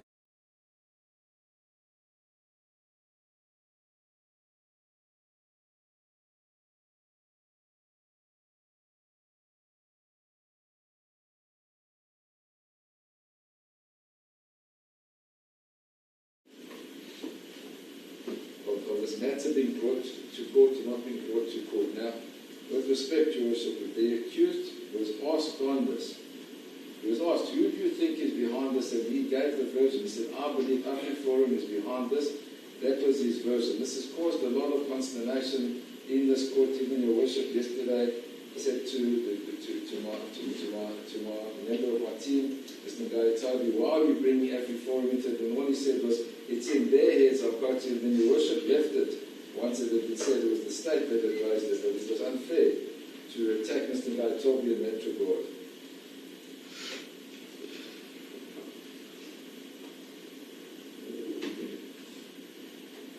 Your Worship, also in regard to the financial aspect of this case on the taxpayers' pockets, with respect, Your Worship, that's a material misdirection. Could you imagine if we had to take everything into account in every trial? And with respect, it became something of a political speech to refer to the women who come here for maintenance can't get access to the court, children that can't get their grants. Well, why don't we blame them for the potholes and for the weather as well, Your Worship, because they're unrelated. The NPA, if anybody ought to have seen that the right resource required, here we sit with no aircon. Is that the accused's fault as well, Your Worship, because the funds that were used for this trial weren't used for that. With respect, Your Worship, it's an improper approach to take, and we misdirect in that regard. And to see that you appeal more to the public and justifying the decision that you're going to make rather than using a legal basis to do so. These are not relevant factors in relation to sentence. We cannot, on the one hand, as Your Worship, you say it's your right, your constitutional right to plead not guilty. You can have a trial. Oh, but by the way, you took up all these resources, therefore I'm holding you liable. That, with respect, is not a balanced approach, Your Worship. And Your Worship, this attitude is further borne out by Your Worship then carrying on through the time frame and saying, well, therefore the court is limited to what you're charged for and nothing more. Now, with respect, Your Worship, that implies that Your Worship wants to punish him for much more. We heard yesterday about all the different shots. We heard yesterday about all the different shots. There was only one shot in the charge sheet. One bullet in the charge sheet. There was only one ammunition. There was only one firearm. So it seems that Your Worship has misdirected Your Worship self in relation to the magnitude of what occurred that day. And it would be premised with respect then on the video that Your Worship allowed and then disallowed at the end. So we say that that's an incorrect approach to the entire trial, and more specifically, the sentencing procedure, Your Worship. And then Your Worship dealt with the politics, and that it's not a political party that has been convicted here. It's a particular accused. But there's no need, Your Worship. If you say I'm holding you liable as the leader of the EFF, there's no need to say I'm convicting or I'm not convicting nobody. It's self-explanatory. Then Your Worship turned to what Your Worship referred to as an uncomfortable topic, and said that Your Worship had heard all the witnesses, and Your Worship said that politics and law don't mix. They must stay in their respective lanes. Now, Your Worship, while saying that with respect, Your Worship, and in your attempt to distance yourself from that's exactly what you, with respect, made yourself guilty of, because your reference to the public out there, to all the people that suffered on account of this, was more of a political speech than a judgment on sentence with respect, Your Worship. And this, Your Worship, was also what was displayed yesterday, as I explained, in the confrontation between Mr. Ngaitobi and yourself relating to AfriForum, when it was the state who had said it referred to AfriForum. And Your Worship, another aspect that was highlighted and doesn't find any meaning is, there was a debate yesterday, and even my learned friend wanted to continue further on the return of the firearm and what the correct procedure is.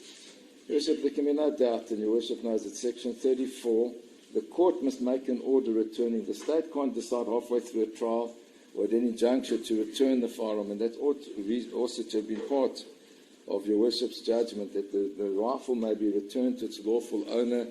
Your Worship identified the lawful owner in your sentence as Mr. Snowman, but Your Worship didn't go further and say, and he's now entitled to the return of his firearm because it wasn't handed by him, but it was given back to him after the event. But that wasn't taken into account. So a more benevolent approach would have taken those aspects into account. Now, the most distinguishing feature, Your Worship, between this Ngala Nzima case of Malundana, Your Worship, was there were victims. There was a dead child of 13 years old. There was an injured child of 13 years old. Here you have none, with respect. There the judge in a higher court still found the compassion to deal with the bereavement and the loss of life and the injuries, and still not impose a period of imprisonment on a person that had shot people, which is distinguishable on those facts, but it's far worse. And the simple fact remains, Your Worship, that to this day, the challenge was put out to my learned friend and to Your Worship to find any case dealing with what you call sugar-coated celebratory shots, we call celebratory shots, where anybody had been charged for it. And Your Worship says that's not a relevant factor. We say it is, with respect. if one can have regard to how many soup kitchens are in the neighborhood, one can have regard to how many times this actually happens in real life.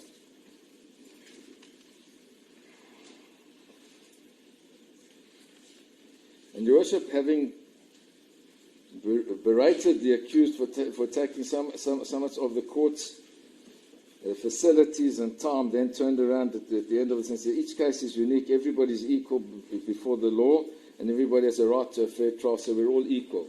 So, Your Worship, how do we find somebody more accountable on the basis that is the leader of a party, but yet we say we're all equal before the law? And Your Worship said the specific accountability of public officers way much more. It doesn't mean you are not treated equally, and I don't understand that concept.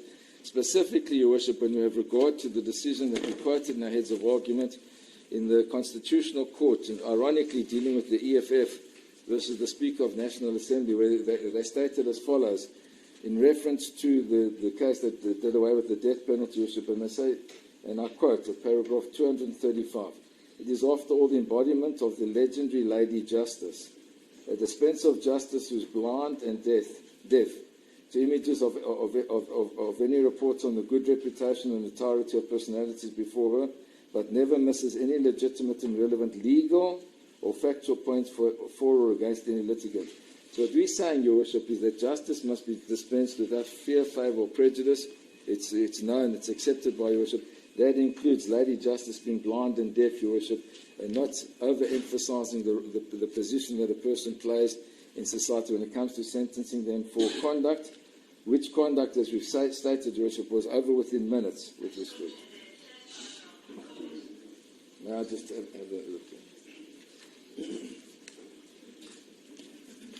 Your Worship also went further to say that the accused had been dishonest in his approach to the court. And with respect, Your Worship, there was no basis for that factual finding, particularly in relation to sentence.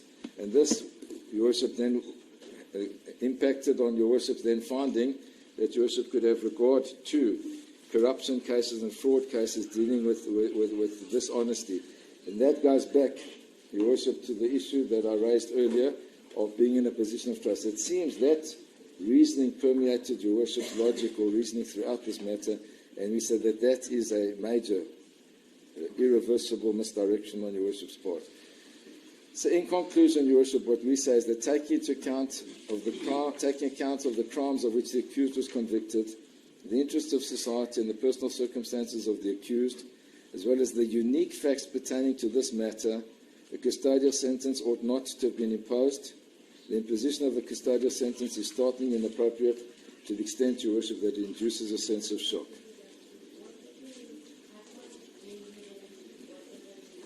May I just listen to my colleague?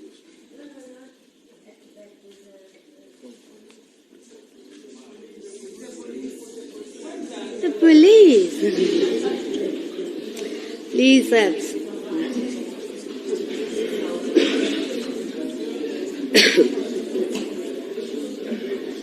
sorry, can you just a minute? We are returning. I couldn't hear what that last sentence. I'm instructed by Vitality to point out, and it's a valid point. If one has regard to the fact that there's never been a case of this nature, that we're all in agreement on that. So this is a novel situation that we seem to be dealing with judicially. So there's no sentence, there's no precedent that one can say, oh, well, the other case is exactly the same. That's what they did for celebratory shots. If you look at Oscar Pistorius, if you look at all the other cases, there were people in a built-up room.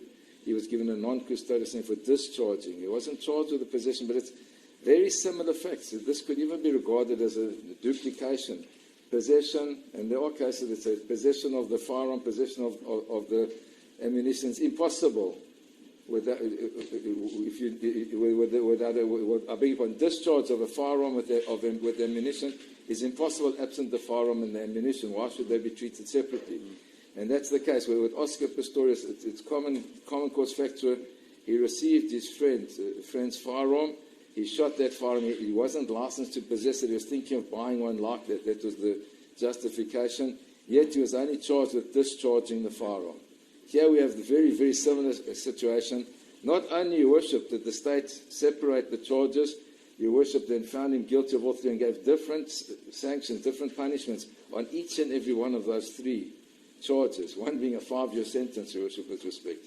So if we have regard to those and we do a comparative, it cannot with respect be said that this appeal is doomed to predictable failure. It has a very, very strong prospect of success, as we say. So we respectfully request leave to appeal against conviction and sentence, Your Worship.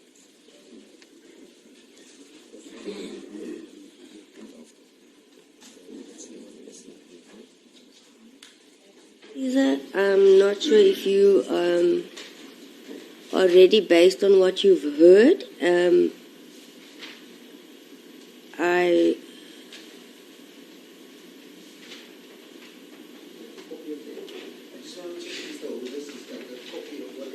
No, there's not. I was. Yes. I realized that's why.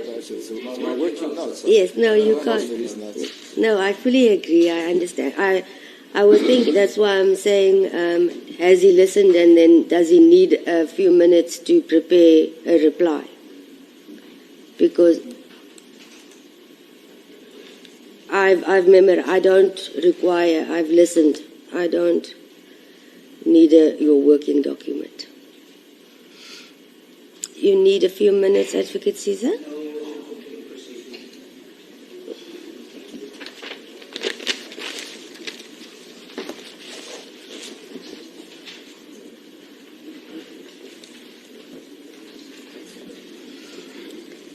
Okay, thank you.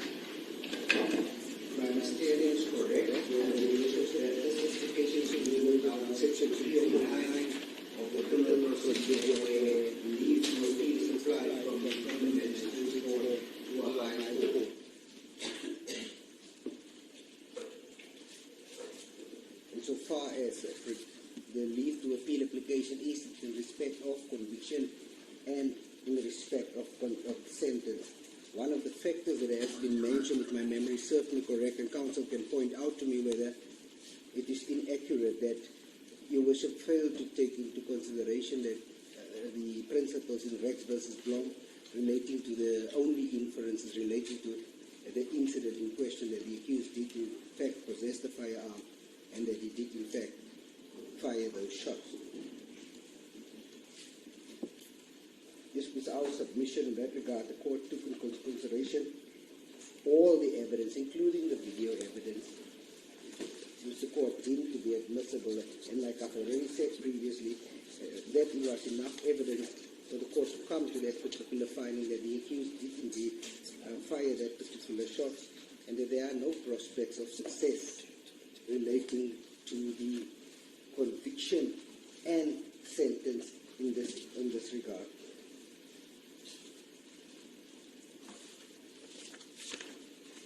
If we deal with applications for leave to appeal, I've heard counsel say there are good prospects, but that's not the only requirement. The mere possibility that another court might come to a different conclusion is not enough to convince the trial court to grant leave to appeal. The reason for that, why the courts have taken such a view, if Your Worship is of the view that the conviction was correct, allowing an application for leave to appeal will absolutely amount to a waste of judicial resources when there's no prospects of success. I submit that counsel might have an arguable case, but if there's no realistic chance, insofar as the conviction is concerned, that he will succeed. It has been pointed out in so many cases, the Supreme Court of Appeal has stated what is the test for reasonable prospects of success, postulates it's a dispassionate decision based on the facts and the law, that the Court of Appeal should reasonably arrive at a conclusion different to that of the trial court. In order to succeed, therefore, the appellant must convince the court on proper grounds that he has prospects of success on appeal and that those prospects are not remote but have a realistic chance of succeeding, most required to establish than that of the mere possibility of success. A mere possibility of success, an arguable case, like I said, or one that is not hopeless is not enough. This is basically what I said, counsel have argued before, Your Worship. There must be a sound, rational basis to conclude that there is a reasonable prospect of success. Insofar as the sentence is concerned, that before I go there, I just want to say the court has thoroughly considered all the evidence. Like the court pointed out earlier, the court had a long judgment dealing exactly with every issue that has now been raised by counsel. Whereas the court has made those findings in respect of each of the points raised, it's my submission insofar as the conviction is concerned, there is no reasonable prospect of success and no realistic chance that it will be overturned on appeal. And so far as the sentence is concerned, Your Worship is of the view that I did request that the 15-year sentence must be imposed. I also provided alternative sentences which might be imposed to the accused. I'm satisfied with the sentence that was imposed by this court. As a matter of fact, I find it to be fair, and regarding to the facts of this case, there's also no prospect of success relating to this particular sentence, that the different court will come to a different conclusion, and that the court should dismiss this application. The issue with bail, I will deal with Your Worship as we go along, depending on the court's finding whether there are indeed prospects of success or not. Thank you.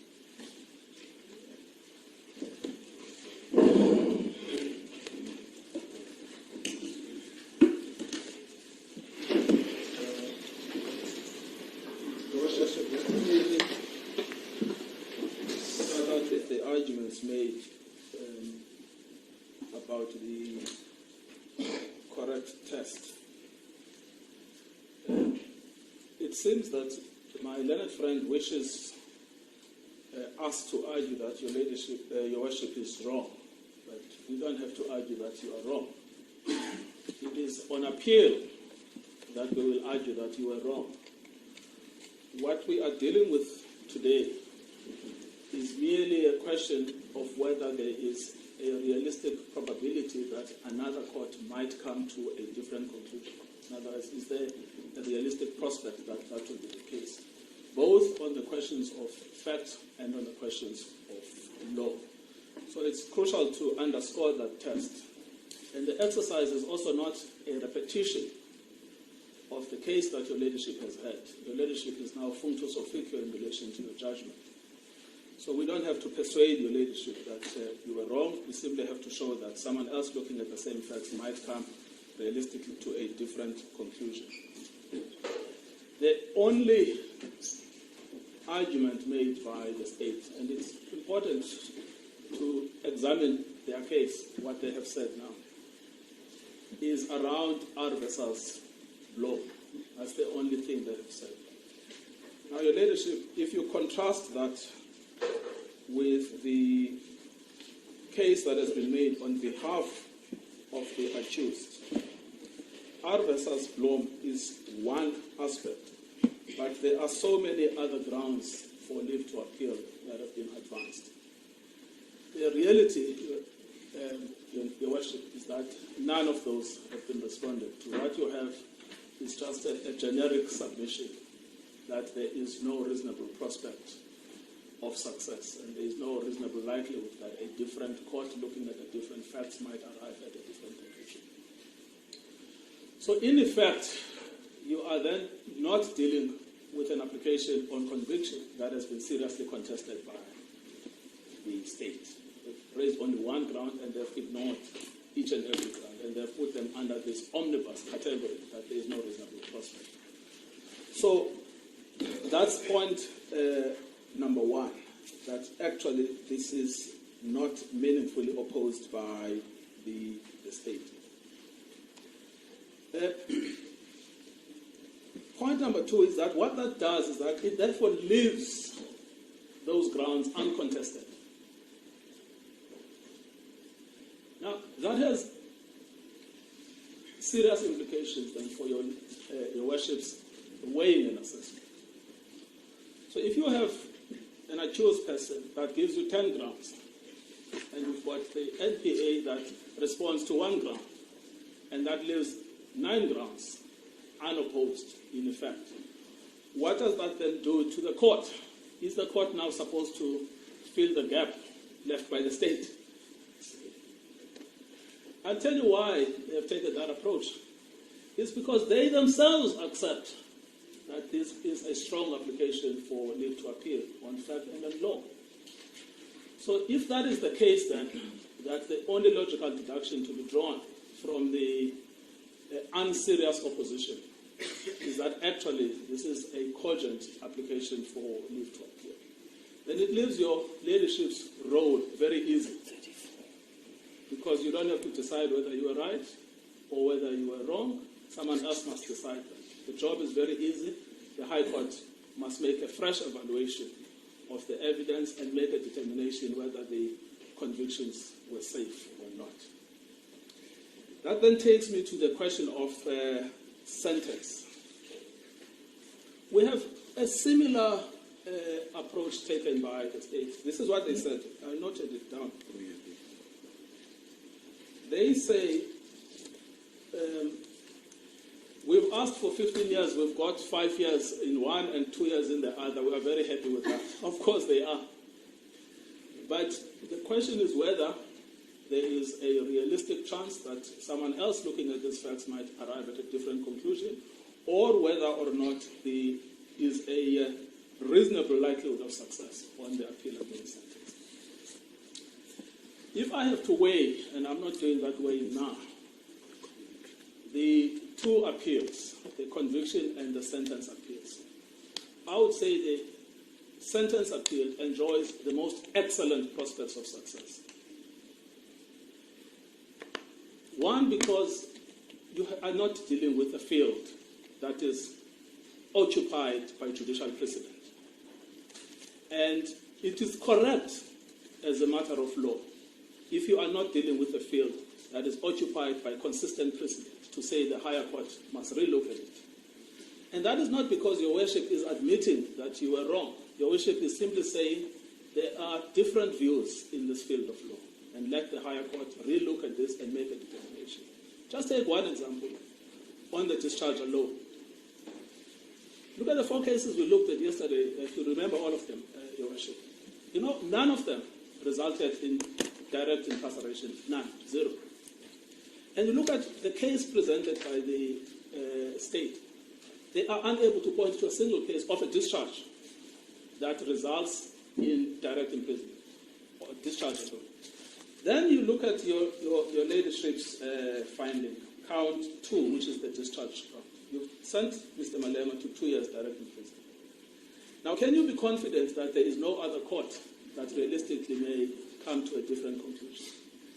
I think that if you took that view, your leadership will probably fall into an error. Even if you look at count 1, the possession charge, it is correct what my learned friend said, that these cases differ. Yesterday I took your lordship to 7 different authorities. I picked 3 where there have been fines of as low as 2,000 rands in circumstances where there have been injuries. So even that, an imposition of 5 years is not a safe direct incarceration, no option of a fine, no suspension. It's not necessarily a safe imposition. So it would be proper for your leadership to say, look, I've done my job. Now let the High Court relook at this matter and decide what it wishes to do. I'm not going to complain about the declaration that Mr. Malema is not fit to possess a firearm, because it follows from the convictions. If those convictions stand, then there's no problem with that. But if those convictions, there's a realistic chance of setting them aside, then as a matter of logic, it balances for it. So what am I saying then on sentence? I'm saying to your leadership that it is possible that someone else, realistically possible, that someone else will say this sentence induces a sense of shock. Now we can say that, my lady, without fighting with your leadership about who introduced politics in court. We can say that purely on judicial precedent.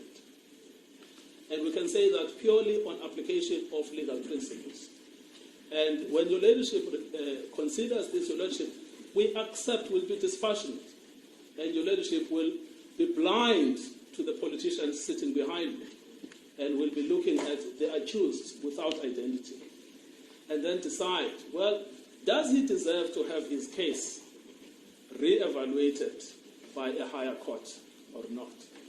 Now, if your leadership even refused that, then we will say that your leadership is not acting in accordance with the oath of office. But we trust your leadership that you will act in accordance with the judicial oath of office and send the matter to the High Court, let them re-evaluate it.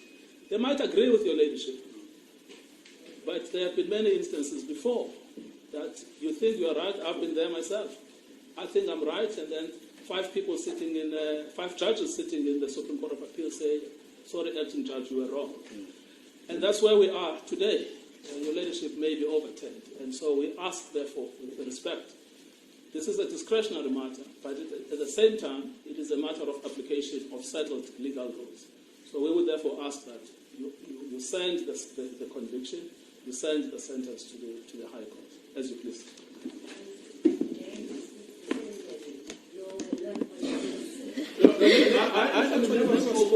I just wanted to finish our speech. Yeah. Okay. I think we can return before 1. Since I've heard what you've said, Advocate Ouders, and thereafter Advocate Nkaitobi and Advocate Caesar, it's not a difficult issue as you've stated. The law is clear. I'm going to extract the relevant parts and return, can we say 12:30? That will give me sufficient time. Please, just a minute.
I'll proceed now. Just 1 minute. My minutes were few, so I just need to solve a few minutes.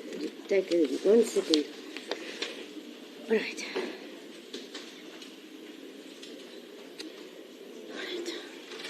You may be seated, and the court will proceed with the leave to appeal application brought by the defense with regards to conviction as well as sentence in this matter.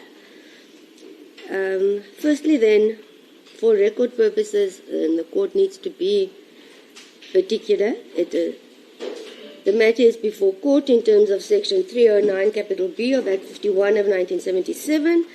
Therefore, leave to appeal in respect of conviction and sentence. The said judgment was handed down was it 1 October 2025, and sentence imposed today, 16 April 2026. The defense being Advocate Hodes SC and Advocate Kaitobi SC had immediately after sentence indicated their intention to seek leave to appeal conviction and sentence. I will deal with two case laws that specifically is used daily by our courts dealing with matters of this nature. And I will refer to State v. Mabena and another, 2007, 1 SACR 483, Supreme Court of Appeal decision. The following was noted. It is the right of every litigant against whom an appealable order has been made to seek leave to appeal against the said order. Such an application should not be approached as if it is an impertinent challenge to the presiding officer concerned to justify his or her decision. A court from whom leave to appeal is sought is called upon merely to reflect dispassionately upon its finding after hearing arguments and decide whether there is a reasonable prospect that a higher court may disagree. In this regard, the only comment the court will make is with regards to one aspect as highlighted by Advocate Hodes, and that is that the court had anticipated the appeal. On that, I would say it is the duty of every trial court who imposes an appealable or hands down an appealable judgment or sentence to at all times be aware you have handed down an appealable sentence. So it should be the norm to anticipate an appeal, not the exception. Further, then, the court will highlight that in State v. McKenzie, 2003, 2 SACR 619, Supreme Court of Appeal, the decision stated that where the appeal, it's not relevant because the defense was not vague in the grounds that they raised. It didn't merely state a general error on the side of the court or the presiding officer. It made specific points.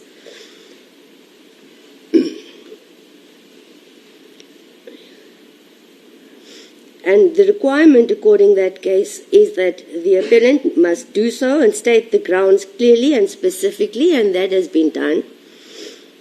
As to what then constitutes reasonable prospects of success, Plaskett AJ in State v. Smith 2012, 1 SACR 576, Supreme Court of Appeal decision, describes it concisively as follows. What the test of reasonable prospects of success postulates is a dispassionate decision based on the facts and the law. That a court of appeal could reasonably arrive at a conclusion different to that of the trial court. In order to succeed, therefore, the appellant must convince the court on proper grounds that he has prospects of success on appeal and that those prospects are not remote but have a realistic chance of succeeding. More is required to be established that there is a mere possibility of success. There must be a sound, reasonable basis for the conclusion that there are prospects of success on appeal.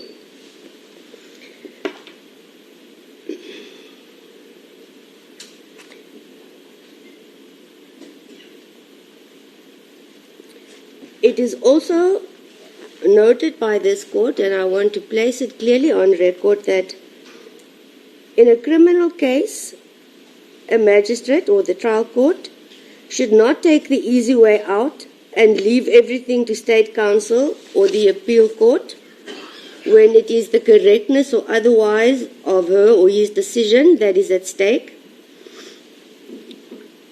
When confronted with appeal, the trial magistrate is duty-bound to make an honest reassessment of his or her decision in light of the appeal. It is helpful to everyone concerned to know whether or not the trial magistrate still abides by his or her decision despite the appeal. If for some reason the trial magistrate has had a change of heart, it is more honourable to say so than to adhere to an indefensible decision. In doing so, it may save precious time and costs to all parties concerned, and the ends of justice cannot be served by prevaricating and being non-committal when the liberty of a citizen is at stake.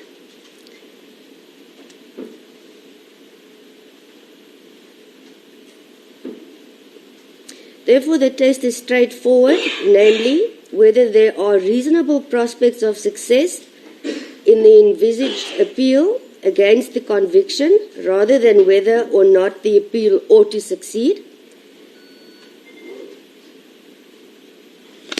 That is, let me stop there.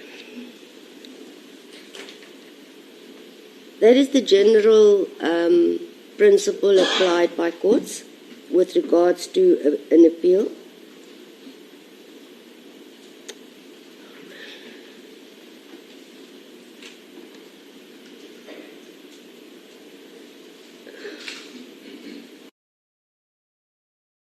Following fashion so that it's not repetitive and state as follows.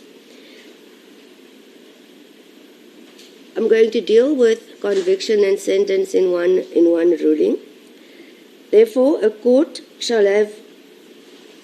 will have to be careful in its judgment in a leave to appeal application not to influence the outcome of an appeal, and for this reason is curtailed in dealing with the merits to the limited extent necessary to explain its reasoning for granting or not granting leave to appeal.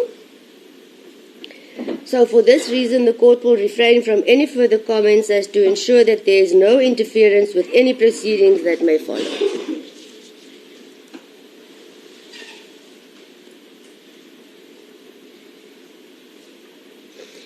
With regards to the clear direction from case law, this court is to state clearly that whether it stands by its decision to convict the applicant for the reasons already mentioned during the judgment,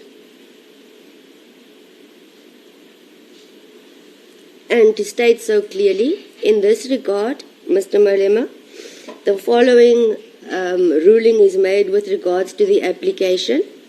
With regards to the decision with regards to conviction, this court abides by its decision as stated on record.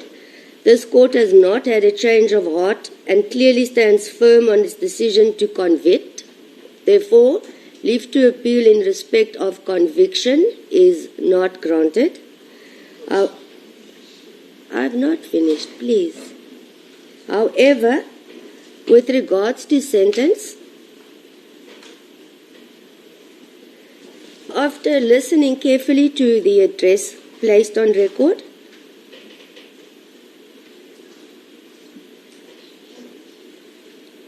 in respect of sentence, there is always a possibility that another court may come to a different conclusion regarding sentence. Therefore, this court does not have any intention to stand in the way of such a possibility. Safe to say, no, I'm not going to add that. The court will not stand in the way, and therefore leave to appeal sentence in this matter is granted. Thank you.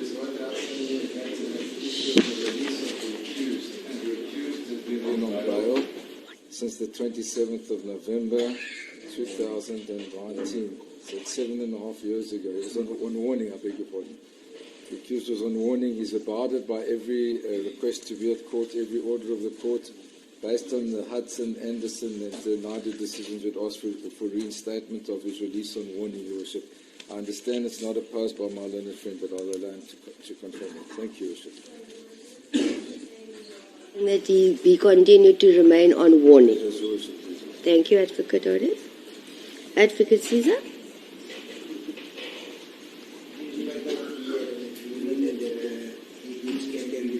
Released on bail. I hear differently now, but I also have no objection if he is released on warning on this regard. Thank you. We had an agreement. Be difficult. I also, in principle, do not have any objection to the request. Normally, when we go to the aspect of bail pending appeal, there are normal conditions that is applicable, which the applicant will have to comply with. So I'm also in charted territory now when the status remains on warning as to how we'll deal with the conditions. Bishop, I think the normal case would be remains on warning until the appeal is prosecuted, faster prosecuted, it's an adverse finding. Yes. Within 7 days, it will remain the same, no? Okay. 7 days. 7 days, yes. Just for my own, sorry, Advocate, for my own, because as you are well aware, any court who grants appeal or whichever petition will follow, I'm not sure, needs to keep a register with the progress. So is there a date which we may agree on, which there can be an email or an update as to the progress, merely to know it's filed, and that is the end of my involvement. The appeal against sentence will proceed, but will still be petitioning as we after. Yes. For leave to appeal against the conviction, which is within, I believe it's 15 days, which is 3 weeks, because it's normal. I think on my side I will have to prepare, or we will have to prepare quite a lot of documents for you for that procedure. It's why I'm asking more or less, because it's a time-consuming exercise, so that I can, we'll start getting it ready in any event, I think. 21 days. That's 3 weeks. It's 15 court days, correct? Okay. So if we could set the date within 3 weeks of now, Your Worship.